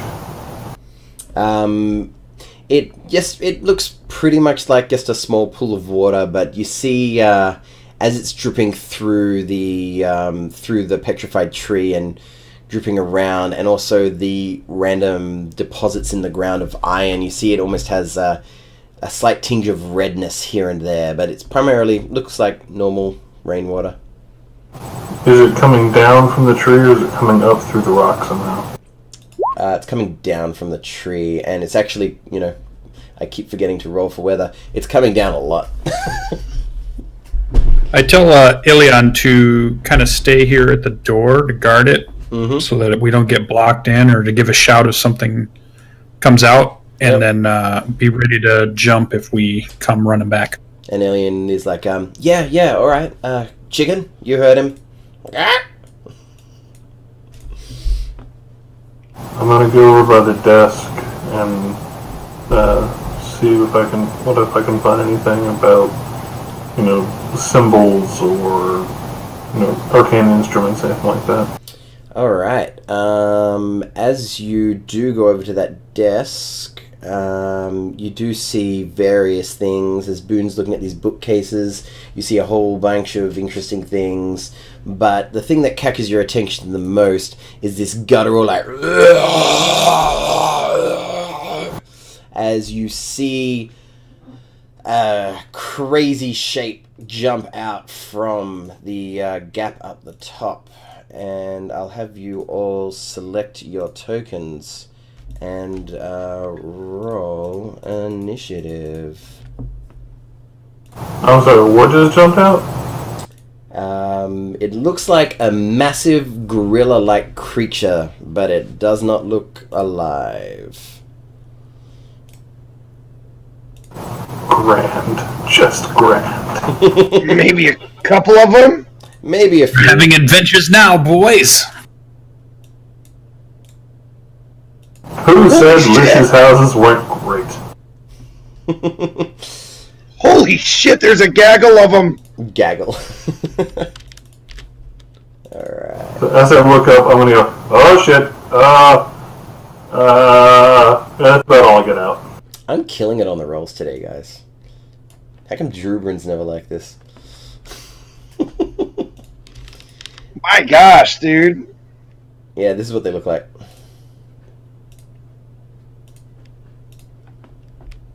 Good. 4 arms. Perfect. Exact amount of arms I want the enemy to have. Or the better to crush you with. That's crazy. Don't worry, guys. I'll tank it. Alright, I will stack these guys up, no problem. Turtle tank. Top of the turn order, and I will have Elian. He's just gonna do 2 quick pings into this front one right here. No, wrong sheet. And he's gonna go pew pew. Alright, he hits with 1, and then he as he shoots the other one, it sort of bounces off his hand in a weird way and grazes him as he takes 1 point of damage from the arrow slightly hitting him badly. So he's at 10 temporary hit points. And that zombie gorilla in front of you takes 6. And he goes, guys, look out! Zombie gorillas! Boone, you're up. I'm going to cast Fairy Fire in a 20-foot square. Mm-hmm. And What's the I can center see 4. Mm-hmm. So I think I can get all 4 of them of the bits that I can see. Mm-hmm. Yep, I will roll my dex saves. You actually get 5. Well, I can only see 2 of them, so I'm in a much better mental state right now than I will be.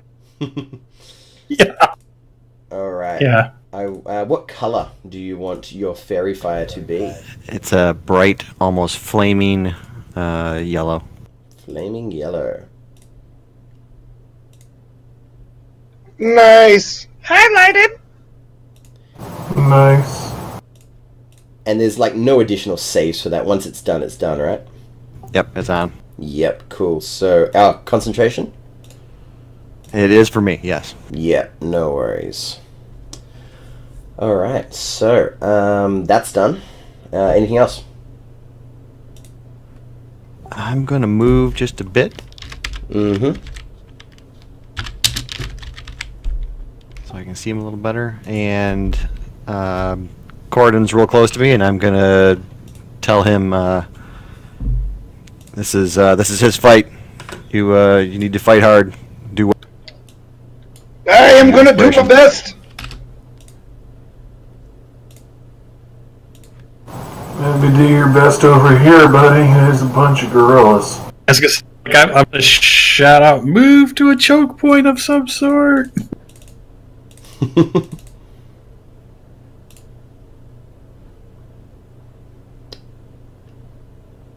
Alright, cool. So, it is now the gorilla, the zombie gorilla. Oh wow, you guys rolled bad initiative. Lovely. Alright, so, this one's gonna leap out at you, Olo. As is this one. This one's gonna... What is their movement speed total? Yeah, not bad. So he's gonna go 5, 10, 15, 20, 25, 30. Oop, didn't mean to do that. And then he's going to dash to there. May I take my attack? Yep, you may when it was there.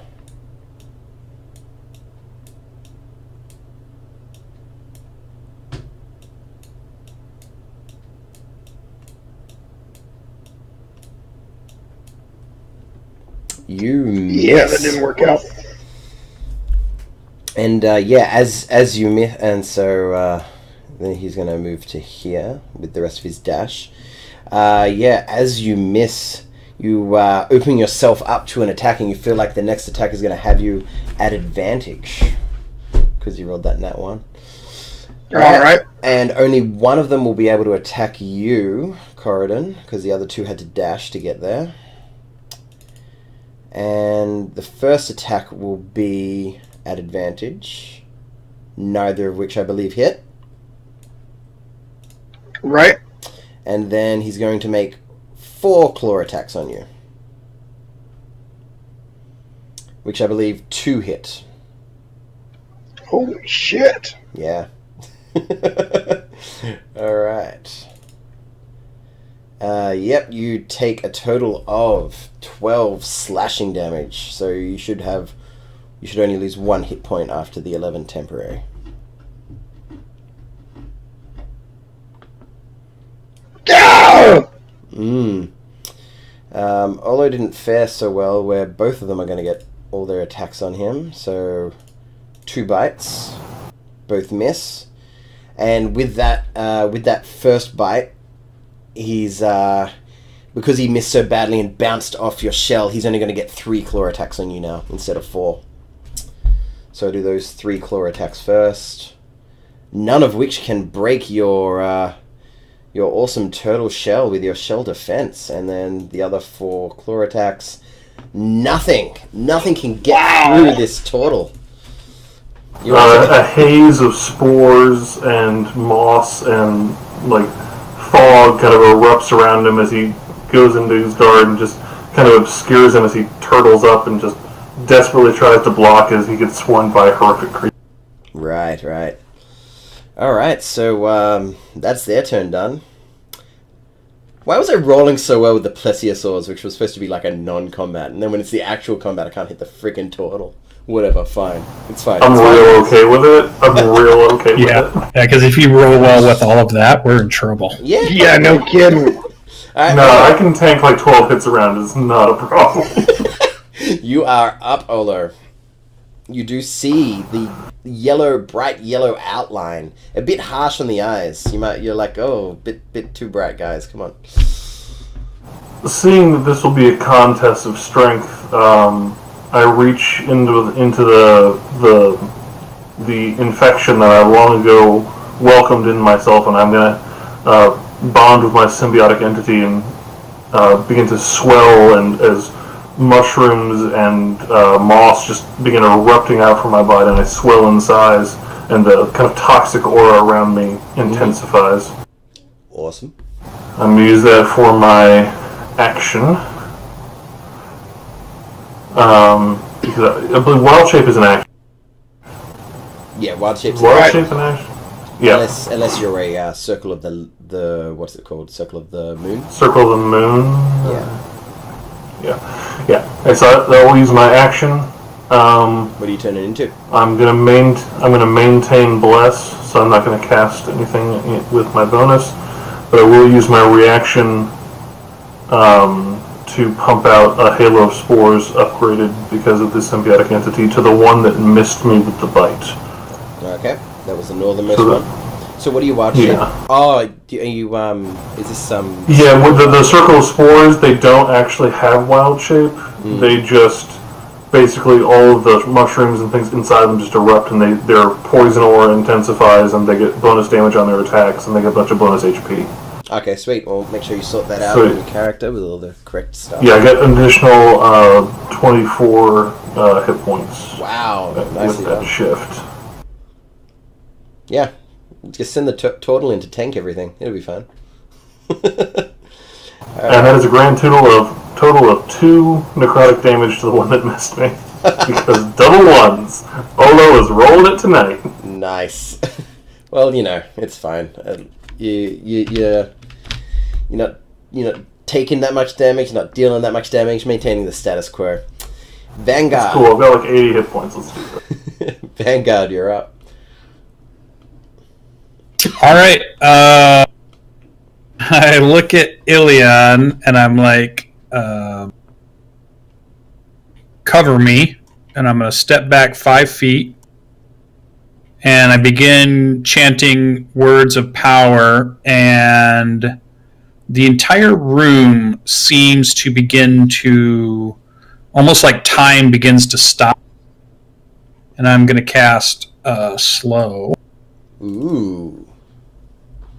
So I'm going to alter time around up to 6 creatures in a 40-foot cube, which is basically this entire room, if I just put it kind of near the center area. They will need to make a wisdom saving throw or be affected by the spell. They'll have half speed, -2 to AC, and dexterity saving throws, and they cannot use reactions. On their turn, they can choose to use an action or a bonus action, not both. And they may only make 1 attack per turn. Yeah. Yeah. So I begin to cast one of my most powerful spells that I have, crossing my fingers that you don't roll crits on all of your saves. Well, but wisdom saving throws as everybody feels time begin to warp around them. All right, top to bottom, right to left. 3, 4, 5. Nice. Very well done. That is probably going to make this encounter a hell of a lot easier. Considering That's epic. go down from having 5 attacks per turn to having a singular attack per turn. Screw you, Vanguard. And is there anything else in your turn?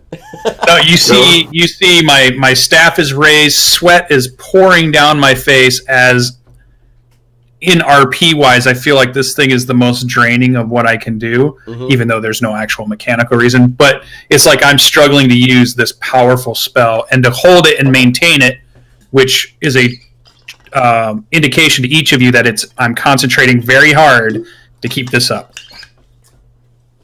Awesome. MVP move right Team there. debuff in the house.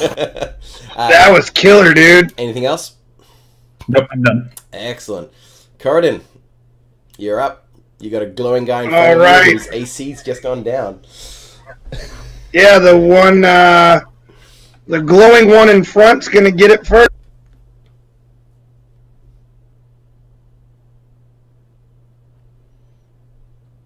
Yep, both of those hit, and yep, all 3 of those hit.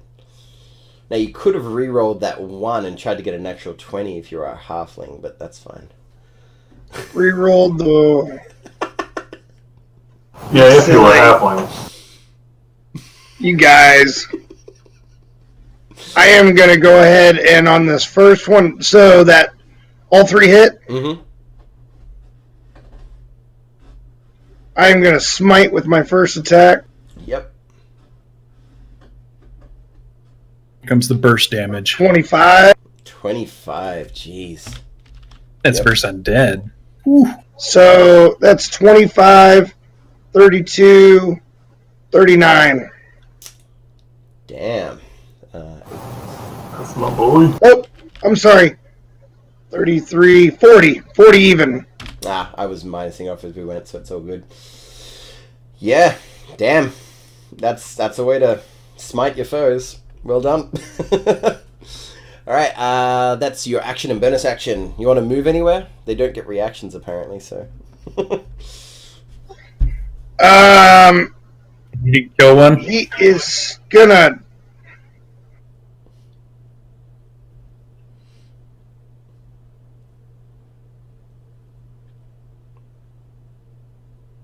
He's gonna stay right here in between him and Boone. Fair enough. But as he slashes, there's like a silvery arc as that spear slashes out and catches the ape just under the chin, and that there's definitely divine magics about it. Yeah, and as you slice into him, you divinely smite him right under the chin and do one more slash and one more, and you see one of his forearms just go fall to the ground. So that is a 3-armed Gorillon. And it is now Elian's turn. And yeah, you see a grey arm just land like over here. Alright, it's Elian's turn, and he's going to say, Chicken! Go on, get him! And Chicken's going to run up to there, and he's going to do attack with Chicken. 2 attacks at advantage. Bite and claw. Both hitting and dealing a total of 19 damage to that one, and then he's going to do one quick shot with his longbow. Pew, which hits and does 12 damage. Wow, you guys can really output some damage against undead guys. Boone, you're up. What's the plan? I'm going to cast Sacred Flame on the one that Corridon. Mm-hmm. If they make their save. Yep, let's check. I think they get -2. It's Dex, right? Dex, yep. And they're getting a debuff on that slow spell. Doesn't need the debuff. They only got a 5 anyway. But yep, he takes the full damage of 15. Good roll. 15? That's almost max, right? That is almost max. Yeah. Well, that he's hurting. Anything else? And then I will shout across the cavern to Olo. Say, you're doing great. Just hold on. We'll be there in a second. And give you inspiration as well. Oh, nice. I got this. No worries. Alright, so Fairy Fire is now down to 8. Oh, it disappeared. Oh, I'll see that out later. 8. Cool. So, Gorillons. It's their turn now. So I feel really hamstringed, guys. Come on. 2 bite attacks against Olo. And 1 hits, I believe. For 6 damage. And then, this one's going to move in and do 1 attack against Boone. Does a 14 hit you? It does. It does. Alright, you take 9 damage, and you need to make a con save. And,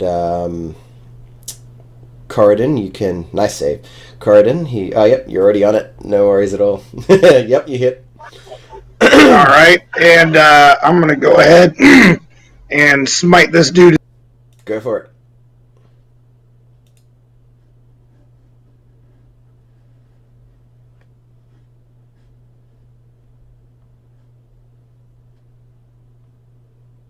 $21. Nice. 21. And then you're going to get 2 bites, Corridon. Nope. RIP the 4 times 5, 20 attacks that slow has cost me. They do get to make saves at the end of their turn, though. Oh, for slow? I didn't read it fully. That's nice. Thanks for that reminder. But if the bard uses his cutting words, he can put it into all that. Alright, so the top one. Nope, the one next to it. Ooh, that might pass. The one south. Nope, and the one most left. And the one right next to him. Alright, so what's the save DC for slow? I've got 2 cutting words left. 14. Inspirations left. 14, so... Yeah, these 2 here both passed. So are they no longer slow? Alright, I'll use 1. You know what, I can't. I gotta use it as Yeah, you already used Can you mark the ones so I can kind of keep an eye on? Yeah. I'll put snails on the other ones. Can you see the snails that I'm putting down? Yeah. Yep, cool. Alright. Well, I wish that saved before the start there. Alright, Olo, you're up. You got 2 glowing gorillons right next to you. I'm going to turn to the one who just looked like he regained a fair amount of his intent and attempt to send him back into the earth. Loading, open up first with a booming blade. I'm going to swirl the humidity in the air around the hammer and slam it into whatever passes for a zombie gorilla. Go for it.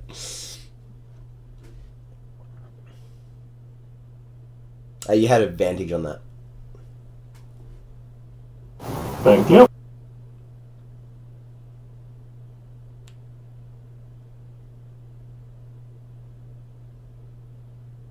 So yeah, the 18 would have done it. No worries. Alright, so up with the booming blade.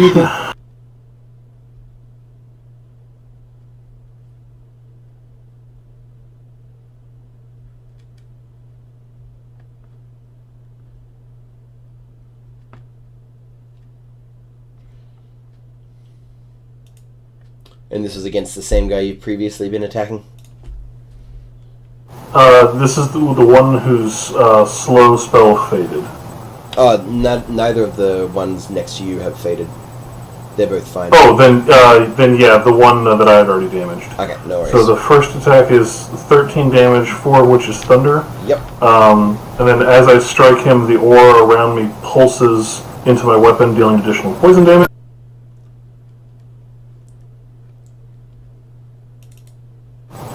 For 1 more point.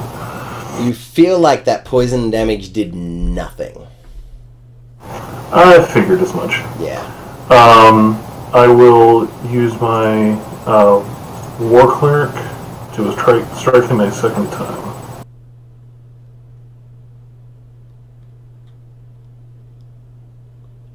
Yep, that hits.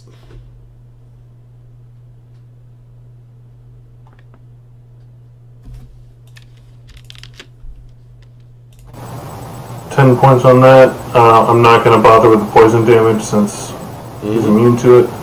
But I will also activate the Halo of Spores with my reaction to dump some necrotic damage. Go for it.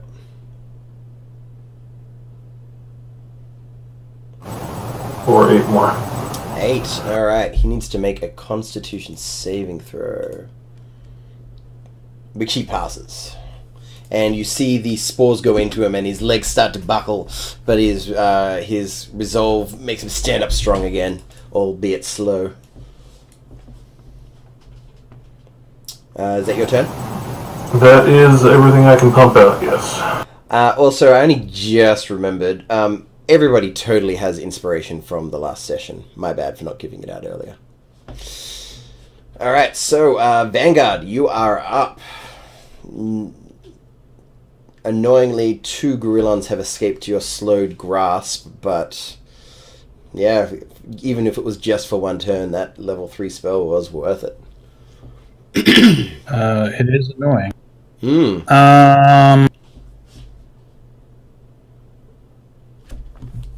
I think I'm gonna move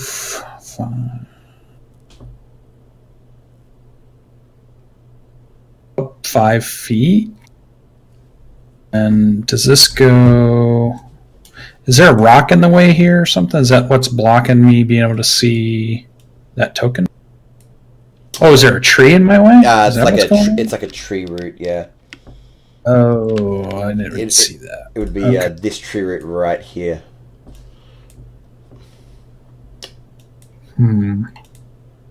That's a pain. Would it hinder a spell going through there?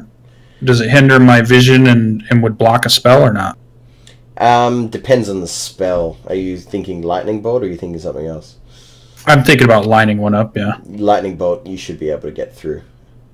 And so it would hit those 2 by... Yeah, I would allow that to go through. All right, that's what I'm going to do. I'm going to use lightning bolt to try to free up our turtle buddy and our... I think that'll miss... Yeah, it'll still miss little guy, chicken. Yep, I will make my saves. All right. Dex? With minuses. Yeah, dex save. Yep. Yeah, with minuses, they both fail. All right.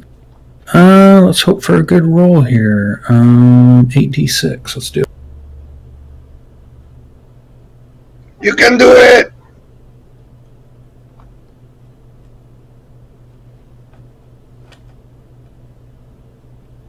All right, 8. Here we go. 33 lightning damage sears out into the tube. Okay, so the front one needs to make a Constitution saving throw, and it's practically he's dead. And then I look back at Ilian again, and I say, "I need cover," because I have moved forward. All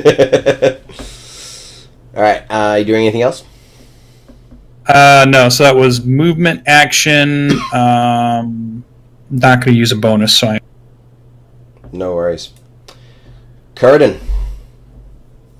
Alright, I'm going to strike first the one that's still glowing. Mm-hmm. Yep. I'm going to smite him. Go for it.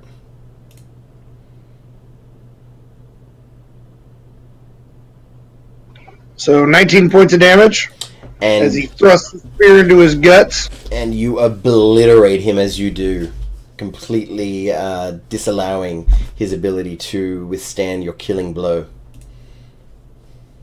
And as he pulls the spear out, he's going to whirl around and hack at the one to the south of him. Mm-hmm.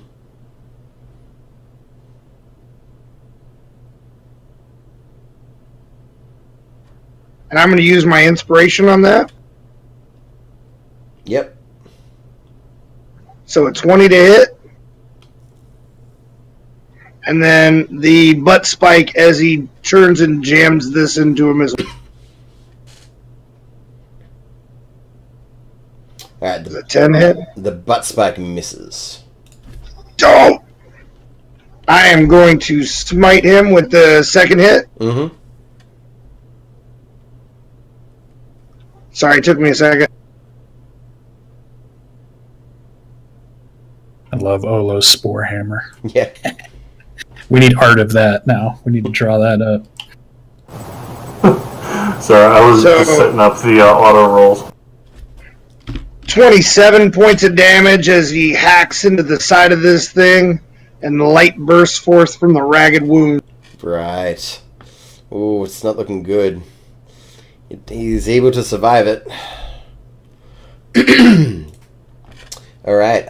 Elian's going to take a couple of steps forward, and looking around, he can see the two lethargic gorillons left and the one energetic one. And he's going to yell at Chicken, "Get him!" And Chicken's going to run on over, and he's going to make 2 attacks at advantage thanks to pack tactics. He said, "Get him." Get him! Both hit. Total of... Chicken's badass. yeah. Chicken's dynamite. Chicken's gonna make him roll a Constitution saving throw. Which he passes. In Alright. fact, we all need a pack of these, so we get pack attacks. Pack tactics. And then... We should be kobolds with pet velociraptors. Next campaign. Totally. Alright, and then Elian's gonna do one quick pew with his longbow. Lines it up. Hits. And he's going to make that con save again. Come on, Gorillon. You can stay alive. 11? No, he dies.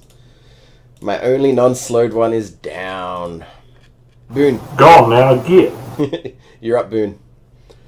Alright, I'm going to stay where I'm at, hold my ground, and do Sacred Flame then on the one to the north, of course. And he gets... It's lower than normal. Yeah, definitely fails. Full damage. 13. Rolling well with that Sacred Flame damage. Anything else? No, I'm going to hold on to my bonus action to try to counteract a save you're about to make. No worries. Alright, Grilon's turn. Yep, 2 very slow bite attacks. Don't worry, I didn't like multi-attack anyway. Alright, they both hit. One against Olo and one against Corridon. I feel your pain as a DM. Don't worry. Alright, this one is against Olo first, and then this one's against Corridon. 9 for Olo, 10 for Corridon. And then right to left with their wisdom saves. Good rolls, though. Alright, the right one gets a 17.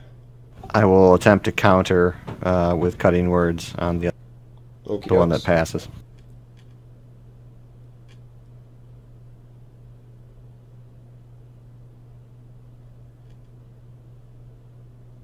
I think you get to roll on dice, right?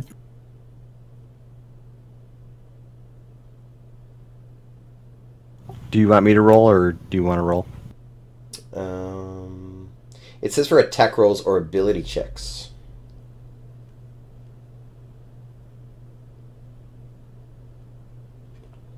Oh, not the saves. Yeah. Then. Yep. Never mind. He's no longer I'll just hold on to my connection. But if he survives until his next turn, yeah, that's unlikely. Olo, you're up. Real quick, I need to roll my check to see if I maintain concentration. Oh yeah, you guys have had bless. Some of your attacks might have hit there, Corridon, that missed before. That's on us to remember, don't worry. Yeah, I wasn't blessed. Oh, okay. You never are. You were cursed, halfling. I know it. Alright, I am going to turn to the one remaining terrifying giant gorilla man. Mm-hmm. And I'm going to hit him with the boom and hammer once again. Do it.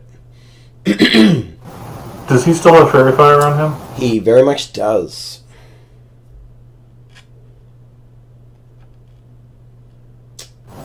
That is a 21 to hit. Yep. With 21 points of damage on top. Alright, he's going to roll a con save. Which he fails miserably. And he explodes from the thunderous damage you wreaked upon him. Hooray! And you're covered in, viscera. And then those parts that fly away explode as well with the extra thunder damage after moving. That's awesome. There's a small thunderclap as he hits him, and he kind of it's like a cluster grenade. Shaking off the gooey bits. It's like, oh, no. It's like a cluster grenade that goes boom, boom, boom, boom, boom, boom. All right. Are you doing anything else? I will drop bless because these guys are not making us make many saves, and I am going to use my reaction to put sanctuary onto Corridon. Done. Vanguard, you are up. There is one remaining Gorillon. Looking pretty healthy. Looking not slow. Alright. Well, we did that. He's not... So my concentration is bopped off then at that point because there's nobody's up that has it? Yep. Alright, so you see him recoil from the spell, finally canceling, wipes his brow. And, well, if we have concentration down, that means I can do something else with it now, right? What are you thinking? I am going to place a bonfire as I move underneath.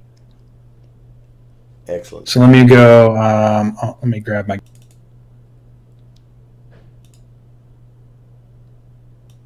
So probably right about there. I have a good view. And then I'll place a bonfire in this square here, which is a concentration spell. 5-foot cube of fire erupts below this gorilla. And here's the spell.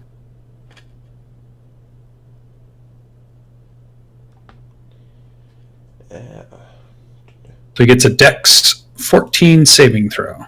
Oh, come on. I've been making Dex saving throws with these guys constantly. It'll be this That's point. true. It'll be this point that I get the nat 20. You got it. So it's not a ton of... Baby, burn.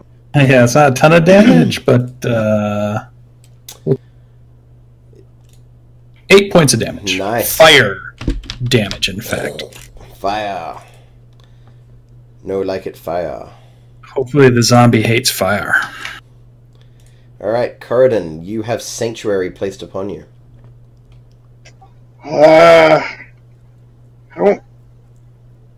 I don't know that he really realizes that. Does he feel something or anything like that, Olo?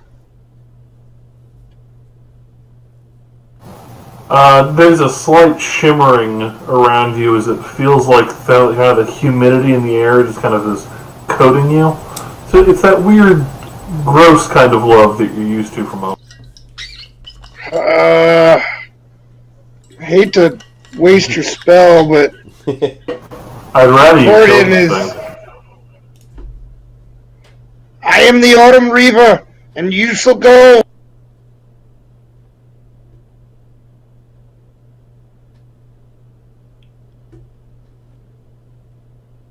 Alright, so I think I hit 3 times. That is correct.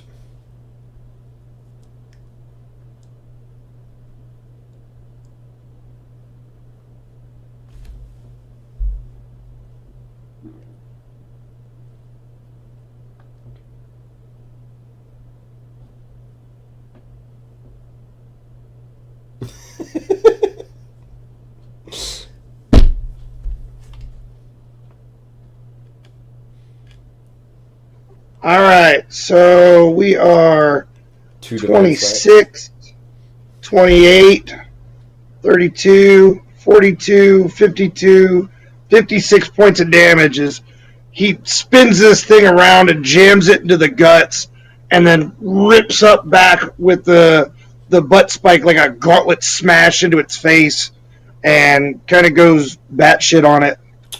Alright, so just so you're aware, you were 3 points off doing his total hit points of damage, and he was already hurt. But as you do, the butt spike just pulls out through the ribcage, and resting on top is the head of the zombie gorilla. He just, after this happens, he's just standing there with his chest kind of heaving in and his adrenaline going, and his shoulders slump because he just spent it all. And you see the remaining torso fall down in a heap, and parts of it just slowly burn and sear away as they land on top of the bonfire. And yeah, you guys are out of turn order now. You have, you know... Do a little prestidigitation and get that smoke out of here. Sure. And yeah, you guys completely destroyed those gorilla, and I'll just move them out of the way. So those things would have completely destroyed us were it not for that slow spell. Not That completely slow was destroyed. clutch. Not completely destroyed. Would have maybe, you know, made you guys actually cast some healing spells, but... Yeah, your guys' damage is off the charts. That was crazy, guys. Well done. That's a pretty good last hit, but it still wasn't more than I did with the lightning bolt, just so you know, Paladin. I did 66 points of damage. At the beginning of the match, I thought you were going to move over to here and hit all three. I was thinking about it. But Yeah. slow was a way better call, without a doubt. Yeah. Well, I was going to do that right up until you rolled 4 attacks for one of them, and I went, nope, new plan. Let me rethink what we're doing. Yep. I liked your new plan. I liked your new plan a lot. You know Because what? I've been able to survive that 30 attacks in like half a second. You know what depresses me a bit as well? I only realized afterwards, like probably in the second or third round, these guys had aggressive, which meant that I didn't take the dash action to move in. I could have moved in as a bonus action. But, you know, that's on me. I could do, if you want, I could do 15 more attacks. Just to see what... Yeah, just for fun. Holy crap, those things are dangerous. I'm good. I was really waiting for a clutch turn undead spell, but I didn't see any of that. I can't do that. Nobody can turn undead in this party. Yeah, that was a minor error from the first game, but no dramas. Alright guys, so you gonna look around a bit as you see chicken chewing on ransack the search the. Yeah, I'm gonna pay special interest to the corpse in the cage and the chest next to it. Alright, the corpse in And I'm gonna try and open that chest with Mage Hand, because this looks like a kind of place to have nasty, nasty triggers. Mm-hmm. You open the chest with Mage Hand, and yeah, it's fine. No dramas. You're looking in there, and roll me 2d10.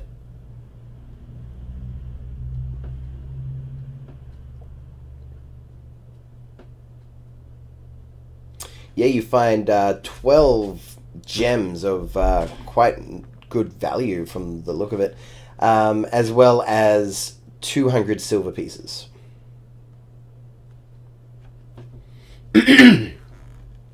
Hey, Gordon. The metal stuff you like. Oh, keep it safe for us. I'm going to move to the center area and begin drawing on the ground arcane symbols for the next 10 minutes. Yep. And do a ritual cast Detect Magic. Yeah, no worries. You said it was 12 gems? Yeah, 12 gems. You gonna hang on to those? Yeah, I'll drop them down my shelf. They'll harden into even to diamonds. It'll increase my AC one day. Yep. I'm gonna kind of squat down and peer into this cave. It's like a clam; they'll turn into pearls. You see the corpse of a man. Roll me a what's it called? Medicine check, Corridon.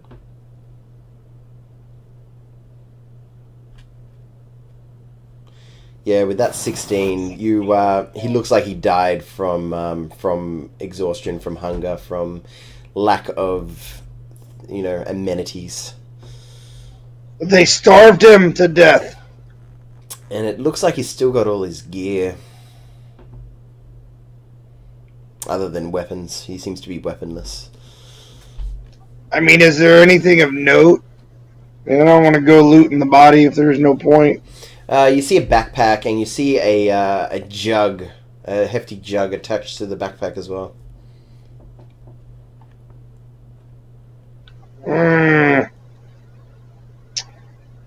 Open up the cage, and I guess I will look through them.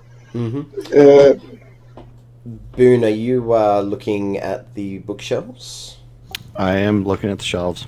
Alright, so you see various books and tomes and scrolls and such. They seem to have, talking about the history of the area, the geography, the culture and natural philosophy of Cholt in general. Fascinating stuff. Yeah, some of them even predate the spell plague. So, they're kind of cool. I start gathering what I can.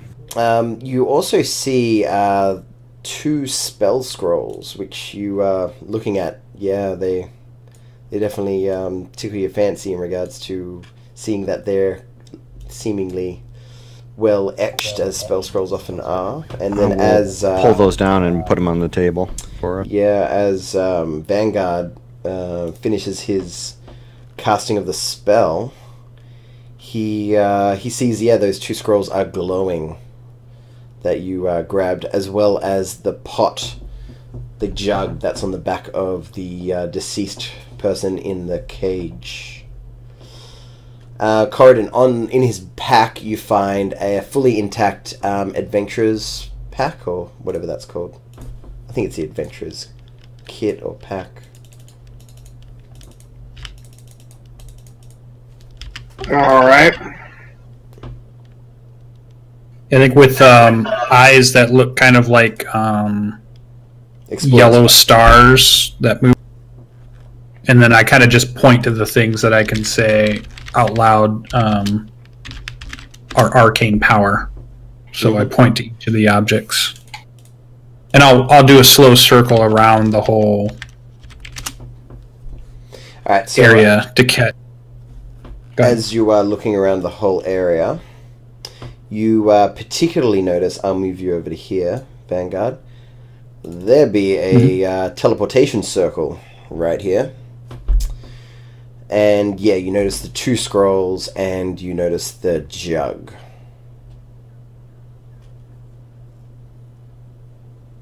I'll try to read the scrolls, see what type they are. One scroll is a scroll of fireball. You broke up there. Oh, sorry. One scroll is a scroll of fireball. He did it. Yeah, do it again. Oh, it's cutting out. Guys, no. Can you hear me right now? Yeah. Yep. Yes. A scroll of fireball. All right. And you also find another scroll of arcane gate, which is what she previously cast to get you guys up here.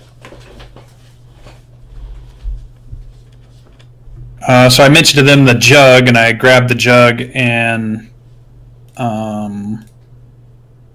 as he says those, if you say that out loud, I'll mention that those are things that I might be able to cast if we need them later on. I believe both of them are wizard, or a bard might be able to cast them too. So yeah, you can probably cast them. But only one of you can inscribe them in their spellbook. That is true. You go ahead and inscribe it. I'm going to steal it in about a month. Okay. My book. I'm Just a spell.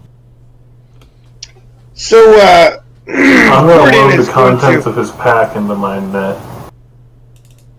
Yep. Is there any indication where the teleport circle? We haven't run into one anywhere else, have we? Usually I'm speaking out loud to my group here. Go from one point to another, but I have no idea where it would go. Roll an Arcana check for me.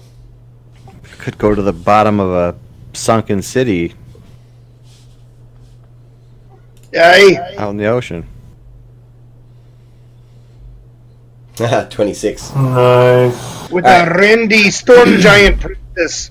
Looking for the telltale signs of various sigils and such, you are able to perfectly remember and inscribe and understand how to use the symbols located on this teleportation circle. So in the future, if you ever have the ability to cast teleportation circle or use a teleportation circle, you have this place memorized.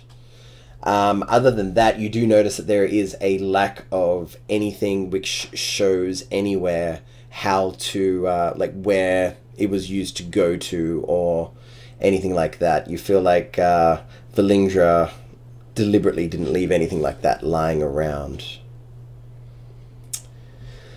But upon searching any of the notes on her desk, you do find that she was working with Thayan, the Red Wizards of Thay, and that she was one of the leaders of the Red Wizards of Thay. So she was one of the Red Wizards, which I'm sure most of you, if not all of you, have heard of in your travels. I'm going to take a look at the workbench, and I'm looking specifically for alchemical supplies or herbs, anything like that, if they were doing any kind of experiments. Essentially, I'm looking for things I can use to use my herbalism kit to brew potions over time. Right. Roll. Through that work. Yep. Roll me a herbalism kit check. Did you write those down, Logan, or are you letting me write them down? No, you can take them. Put them in your spell book. Yep. Yeah, you feel like you've gotten almost all of the pieces to a healing potion. If you're able to find anything more that you feel like could be used with a healing potion, yeah, boom, you got it. Cool. Also, I found there are rules in Xanathar for it, and it's basically day plus material cost. Right, yeah. And I can send you that table. Yep, no worries. Alright, so that's scouring everywhere. That's kind of all you find. What do you guys want to do? You gonna, skydive? I would say we need to bury this man in some fashion. And I would almost say we spend the night up here in this nice invincible flying tower. Cut to Musharib standing near the canoe going, Alone. Hope they come back Good soon. joke. And he crouches inside it, trying to make his presence not known. What was the name of the second scroll? What type of gate? Arcane Gate. Arcane. Oh, Arcane. Why is that not in the spell list? Not roll Weird. 20. Yeah, it's a level 6 spell with a casting time of 1 action, range 500 feet, concentration up to 10 minutes, and it can leave... Yeah, I can look it up. Yeah. I was just going to do the drag and drop, but... Nah, I get you. So we'll stay here, so we're going to... Is that our plan? I agree. We did leave Musharib back at the boats. He might assume we're dead at this point. Starts rowing back upstream. Battle took 6 seconds. Or, less than a minute. So when we're ready to jump... What was that, sorry? How far away from the stream are we? Not insanely far. Like, there's a chance that he saw you guys climb up it. Do we want to bring him up? Like, drop a rope down and pull him up for the night? This is partially me saying it's 11:45 and I have to be at work in 6 hours. Yeah. And partially, this is a very defensible position. With a teleportation circle nearby. Yeah. A little troubled by that. And a lich. Olo doesn't know how arcane magic works, so he thinks it's just a really cool piece of mural art. Yeah, I say we take the fairy fire or featherfall route down, and then at least camp with her. Okay. Oh, and is anybody wounded? I am, but not terribly so. I will give you 1 cure wounds. Alright, so we have all kinds of wound healing going. Alright, and with that, for the sake of expediency, I assume that that Vanguard, you're going to be casting Featherfall. Alright, Yeah. which is, and I assume it can touch at least work on at least 6 creatures? Correct. And I have more than one cast of it if I need it. Yeah, no worries. You, as long as you all trust Vanguard, you can easily all make the jump down. Do you trust him? As he reaches out a hand and says, "Do you trust me?" I trust. You just saved our ass, so yes. Yeah, no kidding. Alright, so, yeah, like I said, for the sake of expediency, you get down, you float nicely. Does anything special happen when you cast your spell, Vanguard? No, I think it's... I don't think there's even anything that you can see at all. It's just we float. You float, and you see Chicken flailing around like... Not really confident. Elian had to grab him and jump. Couldn't I do make sure that my landing is the superhero landing with my fist in the ground on one knee, though. Captain America. I just assumed Yeah. that was what it had to be. I didn't know you had, had a to. choice. It's required. Yeah, I float down like an angel. I don't know what you're talking about. Fair I enough. kind of land like a particularly aerodynamic meteor. I'm imagining a Koopa Trooper with the wings. So, All right, What was the guys. guy in Deadpool 2? What was the name of the guy that they had joined that was just the normal guy in Deadpool 2? Was it Like- Steve or something? Yeah, like Steve or Jeff or Bob or Or, something. yeah. It was like, Alright, and so you guys head back to Musharib and you make camp for the night. yeah, we'd And- keep him safe. Yeah, so And good game. good game tonight, today, depending on where you are. Like I said, daytime here, nighttime for you all. Thanks for coming. We were a man down. Hopefully we won't be. Can't guarantee a game next week. I've got to check my schedule. But thank you all for playing. And if anybody was watching, thank you for watching. I'll make sure that this is up on Twitch and I'm going to upload it on YouTube soon. Hope you all had fun. I'm definitely having fun. I felt That was a blast. I felt a lot more yeah, comfortable. that was than last awesome. That session. was a good time. Yeah. Good game, guys. Anything anyone want to say? We all good? Let Cedric See you go to next bed. week. All Alright. right. Good night, everyone. Night. And see you next week, hopefully, if not the week after. Later.